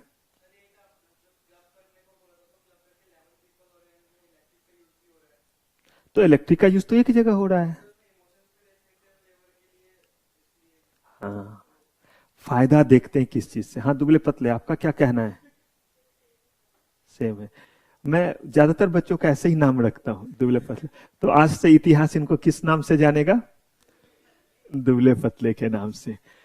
तो अब देखिए, सबसे पहले एस्पेक्ट पे आते। अब इसका हम तरीका क्या निकालें? तो पहला तरीका हुआ कि सबसे पहले क्लब कीजिए। First step, club all the labours, all the employees working at different part, different portion related to same manufacturing activity. पहला रूल क्या हो गया? जितने भी, ये तो दो जगह हैं, और हो सकता है गोडाउन में 2 लोग हो, कुछ वहां हो, गोडाउन में तो और भी किसी चीज से पावर का इस्तेमाल नहीं होगा। कहा कोई बात नहीं, सबसे पहले क्लब करो। जोड़ दिया, गोडाउन, फैक्ट्री, चिमनी, समुद्र के किनारे तो समुद्र के नीचे, तो पानी के नीचे, पानी के ऊपर, ब्रिज पे, जहां भी है सब ऐड कर दिया। ऐड होने के बाद वो कोई नंबर निकला। हमारे केस में कितना नंबर निकला? 11। अब रुकेंगे। अब अगली बात यह आती है कि क्या वहां पावर का इस्तेमाल हो रहा है या नहीं हो रहा है। अब देखिए, एक भी जगह पे, भले आपके 6 प्लेसेस पे एक्टिविटी होते हैं तो काम होता है, गोडाउन में कोई मैन्युफैक्चरिंग एक्टिविटी तो होगा नहीं, गोडाउन में तो सामान रखते हैं, तो वहां पे होगा पावर, तो लाइट के लिए होगा ना, लाइट को तो हम लोग कंसीडर करते नहीं है, तो कोई फर्क नहीं पड़ता 6, 7, 8 जितने भी जगह हैं उसमें से देखिए किसी भी जगह क्या मैन्युफैक्चरिंग एक्टिविटी के लिए पावर का इस्तेमाल हो रहा है? जवाब है हां, हो रहा है। सर 8 में से बस एक जगह पे हो रहा है और वहां सिर्फ एक ही आदमी है, कोई फर्क नहीं पड़ता, वहां एक रहे या अनेक रहे, पावर का इस्तेमाल तो हो रहा है किसी भी एक जगह। अब उसको ले आइए इस कैटेगरी में, with the help of, how many people are working there with the help of power? Total, अब टोटल पर्सन कितने हो गए? 11। अब ये देखेंगे कि टोटल पर्सन हो गए 11। Now whether there is power is being used और नॉट, सिर्फ इतना ही तो देखना है। यस, क्योंकि एक भी जगह पावर का इस्तेमाल होता है तो हम इस साइड चले आएंगे, तो नंबर पहले ही निकाल चुके हैं 11 टोटल करके। अगला ही चीज तो देखना था, एक भी जगह हो रहा है, ये मत देखिए वहां कितने लोग काम कर रहे हैं, बस इतना देखिए कोई भी एक जगह जहां मशीन किससे चल रहा हो, तो अब वहां कितने टोटल होने चाहिए? 10, और हमारे केस में टोटल कितने हो गए? तो अब आप उसको बोलिएगा या नहीं फैक्ट्री? अब देखिए फिर इमोशन वाली बात, ये सोचिए क्यों इमोशन वाली बात मैंने बोला। अगर मान लीजिए आप इसको फैक्ट्री में नहीं रखते, सोचिए, तो इसका मतलब इन 11 के 11 लोगों को कोई बेनिफिट मिलता? नहीं मिलता। लेकिन अब इन 11 को भी जो है वो मिलेगा कि नहीं फैक्ट्री एक्ट के सारे बेनिफिट? तो क्या अच्छा है। लेबर, फिर इंटेंशन देखिए लॉ मेकर का, यही सोच के न बनाया था। अदरवाइज अगर ऐसा नहीं होता, पता वो क्या करेंगे, सबका इंप्लॉयमेंट दिखला देंगे, दूसरे गोडाउन में ही दिखला देंगे 20 लोग, या गोडाउन में 20 तो करेंगे तो वैसे भी हो जाएगा। क्लब करने, अगर क्लब करने वाली बात नहीं होती तो सोचिए ये क्या करते, तभी ना क्लब का कॉन्सेप्ट आया कि उस एक्टिविटी से रिलेटेड जितने भी चीज हैं वो सबको क्या करेंगे, नहीं तो सब क्या दिखलाएंगे कि भाई मेरे सारे लोग तो गोडाउन में इंप्लॉयड हैं, फैक्ट्री में तो बस जो है वो 9 लोग हैं, 10 नहीं छूने देंगे वो, और हजारों लोग रखेंगे अपने पास। सबका इंप्लॉयमेंट कहां का दिखलाएंगे? गोडाउन का। बोला अब तू गोडाउन का दिखा, चिमनी का दिखा, फैक्ट्री का दिखा। हमने क्या बोला, सबको हम क्या करेंगे, सबको क्लब करेंगे। और एक भी जगह अगर पावर का इस्तेमाल होता है, इररेलेवेंट कि वहां पे कितने लोग हैं, हम मान लेंगे कि आपके यहां मशीन चलाने के लिए किसका इस्तेमाल हो रहा है, पावर का, और तब रूल लगाएंगे। क्लियर है पूरे तरह से? एकदम अब रिश्ता तय समझू? हाँ ना, क्लब करके 9 हुआ तो इमोशन नहीं, क्योंकि लॉ कहता है कि कहीं तो इमोशन पे कंट्रोल। ठीक है बिटिया मेरी है, इमोशन मेरा उसके लिए होगा, लेकिन कुछ जगह उसको भी रोकना रहता है, नहीं बेटा नहीं मिलेगा आज पिज्जा, ये नहीं मिलेगा आज, ये नहीं मिलेगा, क्योंकि लगातार खा रहे नहीं तो बीमार पड़ेंगे। कहा गया कि थोड़ा उसके बारे में भी सोचना है। एक एक्ट आपको यह भी पढ़ना है कि लेबर लॉ के प्रोविजन छोटे जगह पे क्यों नहीं लगाएंगे, तब कोई भी जो है वो एंटरप्रेन्योर नहीं बनेगा, कोई स्टार्टअप नहीं शुरू करेगा। ये भी देखना रहता है कि कम लोगों पे क्यों नहीं ये लगाते। कहा कि अगर इतने कम लोग होंगे तो वो उसका मतलब छोटा जगह है, और वो छोटा जगह है, वो अगर इतने सारे कंप्लायंस और ये करता रहेगा तो ऐसे केस में वो बिजनेस कहां से कर पाएगा। एक तरफ आप कहते हैं एंटरप्रेन्योरशिप को क्या करो, बढ़ावा दो, एनकरेज करो, और दूसरी तरफ ऐसे पटक पटक के धोएंगे, तो ये तो भाई मजाक हो गया। तो इसलिए उन्होंने बोला कि एक जो नंबर दिया वो ये दिया। आपको पता है ये किस एक्ट में आप पढ़ रहे हैं फैक्ट्री का ये डेफिनेशन, किस एक्ट के अकॉर्डिंग? आप कहिएगा सर अब ये क्या बोल दिया आपने, फैक्ट्रीज एक्ट के अकॉर्डिंग? क्या किसी और एक्ट के अकॉर्डिंग? फैक्ट्री किसी और चीज को भी बोलते हैं। मुझे एक चीज बताइए, क्या आज से पहले आप फैक्ट्री वर्ड नहीं जानते थे, लेकिन क्या ये जानते थे फैक्ट्री के बारे में? यही अंतर है जनरल नॉलेज में और एक सीएस में, जिस पे आप कमाएंगे। और देखिए हमने इतना घुस करके पढ़ा, 10 मिनट भी, इसमें 2 मिनट लगता है इसको खत्म होने में। आपको एक लाइन देते, आप रट्टा मारते, फंटास्टिक गुड बाय, एग्जाम में जाके लिख दिए। आप भी लिखते, दूसरे भी लिखता, दूसरों को, दोनों को सेम नंबर आता। लेकिन अगर केस लॉ पूछ दिया तो वो बोल्ड होगा। जितना टफ पूछेगा आप उतने क्या रहेंगे, कंफर्टेबल। उतना ही नहीं, इतना तो आपने कर दिया, थोड़ा सा पढ़े रहते, ये डिटेल नहीं किए रहते, कल को कंपनी में ऑडिट करने जाते तो ऐसे फोड़ के किए नहीं रहते, तो आप ऑडिट रिपोर्ट पे क्या साइन करते?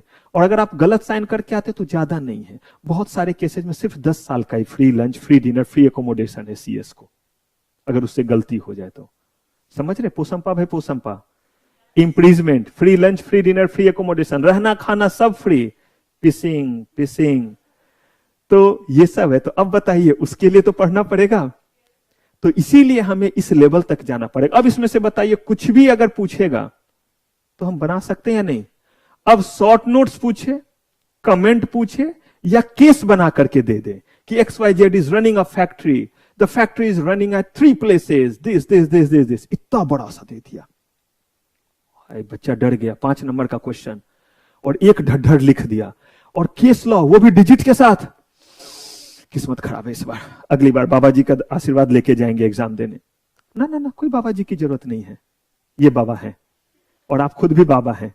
तो क्या करना है, बस तसल्ली से पढ़ लेना है। जितना बड़ा सा क्वेश्चन, प्रोविजन, बस 2 लाइन का प्रोविजन लिखना है और तब लिखने का तरीका सिखाऊंगा केस लॉ में कि प्रोविजन कहां लिखे और जो पूछ रहा है केस लॉ उसको कैसे लिखे, थोड़ा आगे बताऊंगा। अभी पहले थोड़ा कंटेंट कर लेंगे तभी ना मैं उस पर क्वेश्चन रेज कर पाऊंगा। अब क्लियर है पूरा? अगर ये पूरा क्लियर है तो अब यहां पे एक वर्ड जो है इस पे जरा आते हैं, इंक्लूडिंग प्रीसिंक्ट्स। और ये जो इंक्लूडिंग प्रीसिंक्ट्स कहता है, उस इंक्लूडिंग प्रीसिंक्ट्स को हम देखेंगे भी कि प्रीसिंक्ट्स का मतलब क्या है और प्रीमाइसेस और प्रीसिंक्ट्स में अंतर क्या है। प्रीमाइसेस और प्रीसिंक्ट्स ये मैंने लिखा भी, आपको भी कराऊंगा भी। तो अगर आप प्रीमाइसेस और प्रीसिंक्ट्स के बारे में सिर्फ करें तो बस यहां पे आइएगा थोड़ी देर के लिए। कहा कि प्रीमाइस जो है वो क्या है, जेनरिक टर्म है, जिसका मतलब क्या है, ओपन लैंड। और प्रीमाइसेस का मतलब है उसके भीतर जो है वो आपका जो है वो खुला भी हो सकता है, बाउंड्री दे दिया, खुला भी हो सकता है, छत भी हो सकता है, नहीं भी हो सकता है। लेकिन जब हम प्रीसिंक्ट्स बोलते हैं तो इसका मतलब क्लोज्ड एरिया को क्या बोलते हैं, प्रीसिंक्ट्स कहते हैं। मुझे एक चीज बताइए, समंदर के किनारे प्रीसिंक्ट्स है या सिर्फ प्रीमाइसेस है? सिर्फ प्रीमाइसेस है, क्योंकि वो क्लोज्ड एरिया नहीं है। लेकिन जहां पे आपका क्लोज्ड एरिया में काम हो, जबकि फैक्ट्री दोनों कहला रहा है। अब जहां पे जो है आपके मशीन वगैरह रखे हैं वो खुला में है या बंद में है? अगर वो खुला में भी रहता तो भी फर्क। बहुत सारे ऐसे मशीन होते हैं जिनको आप बाउंड्री तो दे देते लेकिन छत नहीं देते हैं, पता है आपको, क्योंकि उसको जो है वो फ्री रखना पड़ता है, उसमें बहुत ज्यादा एक्सपोजर हो रहा है केमिकल वगैरह का। तो वैसे केस में उसको फ्री रखते, पूरा वेंटिलेटेड रहते। सब पढ़ाऊंगा वेंटिलेशन वगैरह क्यों रखना पड़ता है।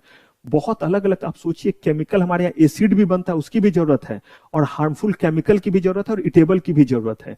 तो कहा प्रीमाइस का मतलब हो गया कि कोई भी एरिया जो है वो जरूरी नहीं कि क्या होगा, क्लोज होगा। लेकिन प्रीसिंक्ट्स जब बोले तो क्या हो गया, क्लोज। इसीलिए उन्होंने बोला कि चाहे वो प्रीमाइसेस हो चाहे क्या हो, प्रीसिंक्ट्स हो, सबको ऐड करके टोटल नंबर निकालिए। किसी भी जगह अगर बिजली का इस्तेमाल होता है तो वो आ गया किस दायरे में, with the aid of power. और ये जो आप देखेंगे, जो वो किसके अकॉर्डिंग देखेंगे, लास्ट 12 मंथ्स में। क्लियर है? अब आपको लगता है कि आपको सब कुछ पता है फैक्ट्री का, पक्का? अच्छा, चलिए जी बच्चे, अगर आप लोगों को भी लगता है ऐसा है तो एक और ट्विस्ट लाते हैं। दे क्वेश्चन। अब देखिए, एक एस्टैब्लिशमेंट है, जगह, वर्ड इसीलिए बोल रहा हूं क्योंकि मुझे तो बताना है कि प्रीसिंक्ट्स हो चाहे ना हो, कोई फर्क। एस्टैब्लिशमेंट। अब उस जगह पे जहां काम हो रहा है, ये बता दिया मैंने, वहां मैन्युफैक्चरिंग एक्टिविटी हो रहा है। वहां पे जो है वो पावर का इस्तेमाल हो रहा है। अब पावर का इस्तेमाल बोल दिया, इसका मतलब अब मैं ये सब नहीं बोलूंगा बल्ब जला रहे क्या, जब पावर इस्तेमाल हो रहा है ये बोला, इसका मतलब मैन्युफैक्चरिंग के लिए किसका इस्तेमाल हो रहा है, क्योंकि हम उससे अब आगे निकल चुके हैं, बल्ब बोले या उसमें मशीन बोले, तो पावर का इस्तेमाल हो रहा है। और वहां पे जो है वो पूरे के पूरे 12 मंथ्स में जो काम कर रहे थे वो थे 9 पीपल। कितने? 9 पीपल काम कर रहे थे। अब ये बात है आपकी 6, 12, 21 से लेकर के 6, 12, 22। कितने लोग काम कर रहे थे? 9। एक शुभ दिन, और वो दिन जो था वो मान लीजिए 30 नवंबर था। कौन सा? 22, क्योंकि 1 करेंगे तो बाहर निकल जाएंगे हम दायरे से। 22 दीपावली का समय था, बहुत सारा माल आया हुआ था, रॉ मटेरियल, और उसको जो है अगर रोकते तो दीपावली के समय ऐसे ही ट्रैफिक ज्यादा हो जाता है। हमने फटाफट जो है वो 20 लोगों को बुलाया। कितने को? और उनको बोला चल भाई जल्दी जल्दी सामान भीतर कर दे। अब चूंकि 20 लोग वहां पे थे इसीलिए पूरे दिन में सामान भीतर हो गया। अगर हमारे ही वो 9 बंदे रहते तो ऐसे केस में शायद 3 दिन लगता। ठीक है, तो अपने 9 बंदे और उधर से 20 थे, तो काम क्या हो गया, 1 दिन में हो गया। क्योंकि 29 पीपल हो गए। और नहीं तो ऐसे ऑब्वियस सी बात है 3 दिन लग जाता तब अपने ही बंदे काम कर रहे होते तो, और उतने देर अगर ट्रैफिक होता तो दिक्कत हो जाती। या हम यहां पे जो है वो 50 बंदे ले आए ताकि 1 घंटे में जो है वो क्या हो जाए, सारा का सारा सामान जो है वो भीतर आ जाए। क्लियर? 20 लोगों को हमने लगा दिया। अब मुझे बताइए कि क्या यह जगह फैक्ट्री कहलाएगा? सारे बच्चे आंसर चाहिए, जो भी बच्चे हमसे जुड़े हैं। चलिए, यहां पे क्लासरूम से जवाब है नो, कि ये फैक्ट्री नहीं कहलाएगा। सबका जवाब नो, आपका यस है, आपका भी यस। बताइए, यस को कीजिए सब्सटेंशिएट।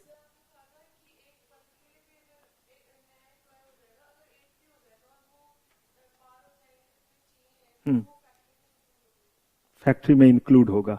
आप लोग का जवाब अभी नहीं आया है, जल्दी जो बच्चे ऑनलाइन है, आपका भी यही कहना है? आपका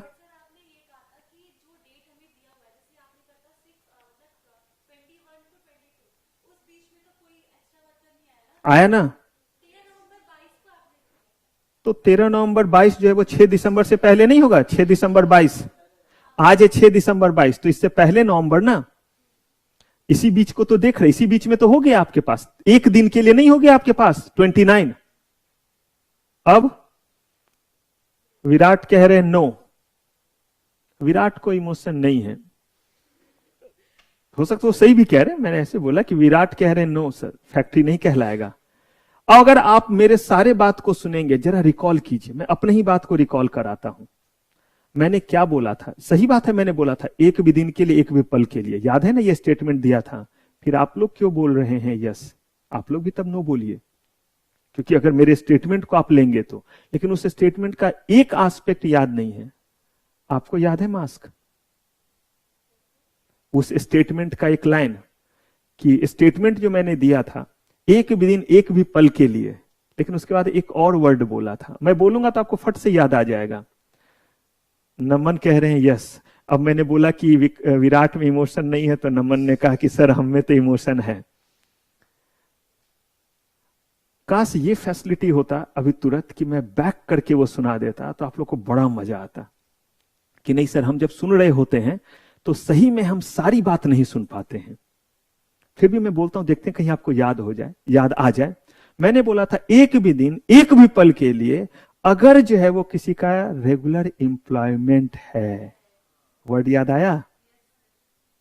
देखिए, बोला था, बल्कि निकल गया इसलिए तेज क्योंकि आपको लगा कि ये ध्यान देने वाली बात नहीं है। यहीं पे तो खेल है। एक नॉर्मल सीएस और एक होनहार सीएस जो लाखों में कमाएगा, घंटे मिनट के हिसाब से। मैं तो गरीब आदमी, छोटा सा प्राणी हूं। अब जो है रेगुलर एम्प्लॉयमेंट, क्या ये रेगुलर एम्प्लॉयमेंट है? नहीं है। कैजुअल एम्प्लॉयमेंट इसको बोलते हैं। वो आया और टाटा गुड बाय। अब 2 दिन के लिए भी है, लेकिन रेगुलर नहीं है। एक ही दिन होता, याद है ना उस दिन?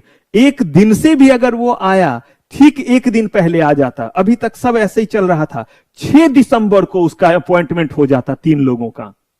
भाई एक ही दिन रहा तब भी तो, लेकिन अपॉइंटमेंट कैसा रहा उसका? अब अगर मैं बोलूं कि 9 तारीख को 3 लोगों को मैंने रेगुलर बेसिस पे एम्प्लॉय कर लिया, नहीं समानुमान के लिए किसी को बुलाया, यही जो हमारा है 6 से लेकर के 6 तारीख तक का है। 9 लोग काम कर रहे थे और ठीक 6 दिसंबर को आज के दिन 3 लोगों को ज्वाइनिंग दे दिया। अब बताइए 9 और 3 12 हो गए, लेकिन ये 3 लोग तो सिर्फ आज ही हुए हैं। लेकिन आज हुए हैं, अपॉइंटमेंट कैजुअल है या रेगुलर है? रेगुलर है, क्योंकि अब ये काम करेंगे आगे। जब तक कोई ये कॉन्ट्रावेंशन नहीं करते हैं या एग्रीमेंट के अकॉर्डिंग जो है कुछ गड़बड़ नहीं किया, या तो हमने इनको लात मार के नहीं निकाला, या ये खुद जॉब छोड़ करके नहीं गए, या भगवान जी ने नहीं बुला लिया, जो भी हो।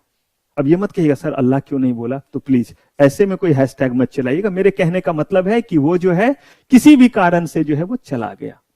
कहते कोई फर्क नहीं पड़ता, इंटेंशन अपॉइंटमेंट का क्या था?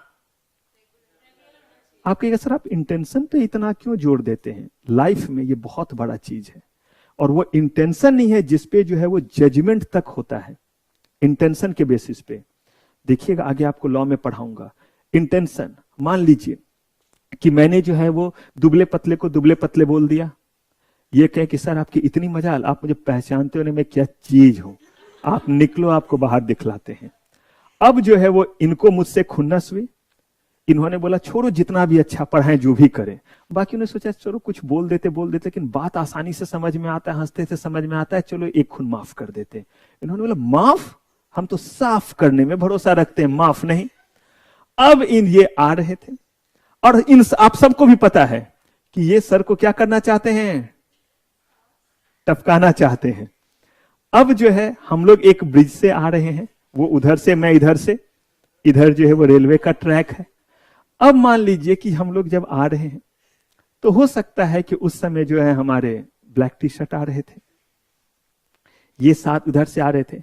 इनका मुझसे कोई खुन्नस नहीं था, ये भी मुझसे उतने ही न्यूटन के फोर्स से टकराए। फोर्स से ही ना नापते हैं कितने जोर से टक्कर हुई। कहीं और ये देख रहे थे, मैं कहीं और टकराया। ब्रिज पे जो है वो फेंसेस नहीं थे, और क्या हुआ, मैं गिरा नीचे, ट्रेन की पटरी, गिरा, नीचे पहुंच गया ऊपर, समझ ही रहे, नीचे गिरा, ट्रेन आई, खत्म। अब ऐसे केस में यहां पे इनका गिल्टी इंटेंशन नहीं था, इनका इंटेंशन मुझे गिराने का नहीं था, तो इनको जो है सजा नहीं मिलेगी। लेकिन यही दुबले पतले, देखने में दुबले पतले, पूरे जो है वो ताकत के साथ आए कि एकदम ऐसे टकराएंगे कि उड़ जाए सर।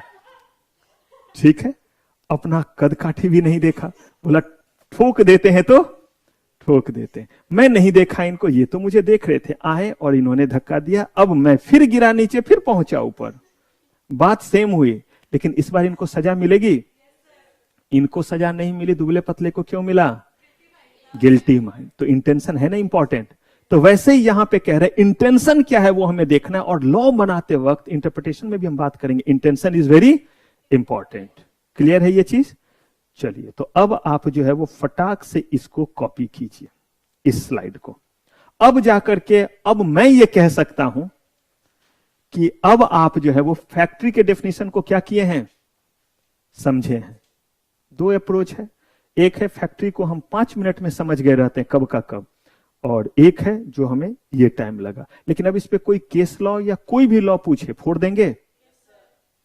अभी भी धीरे धीरे बोल रहे हैं। हाँ, चलिए इसको पहले डन कीजिए, फिर बात करते हैं।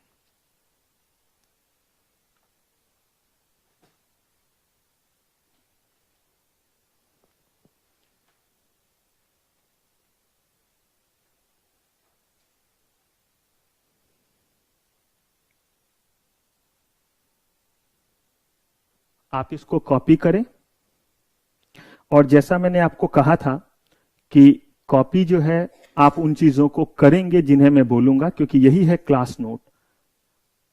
इसमें बहुत ही क्रिस्प वे में चीजें दी रहती, जिससे आप आसानी से जो है वो चीजों को समझ सकते हैं। लिख लेंगे तो डन करेंगे, ऑनलाइन वाले बच्चे भी डन लिखेंगे, ताकि मैं समझूं कि आपने भी लिख लिया।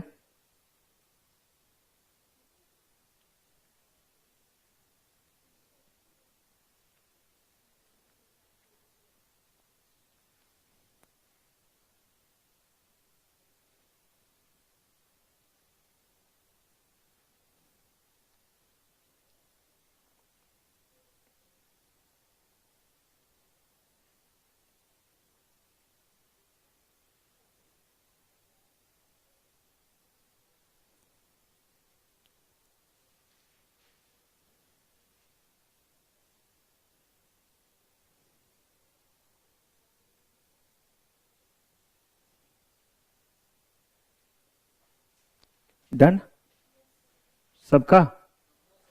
कीजिए।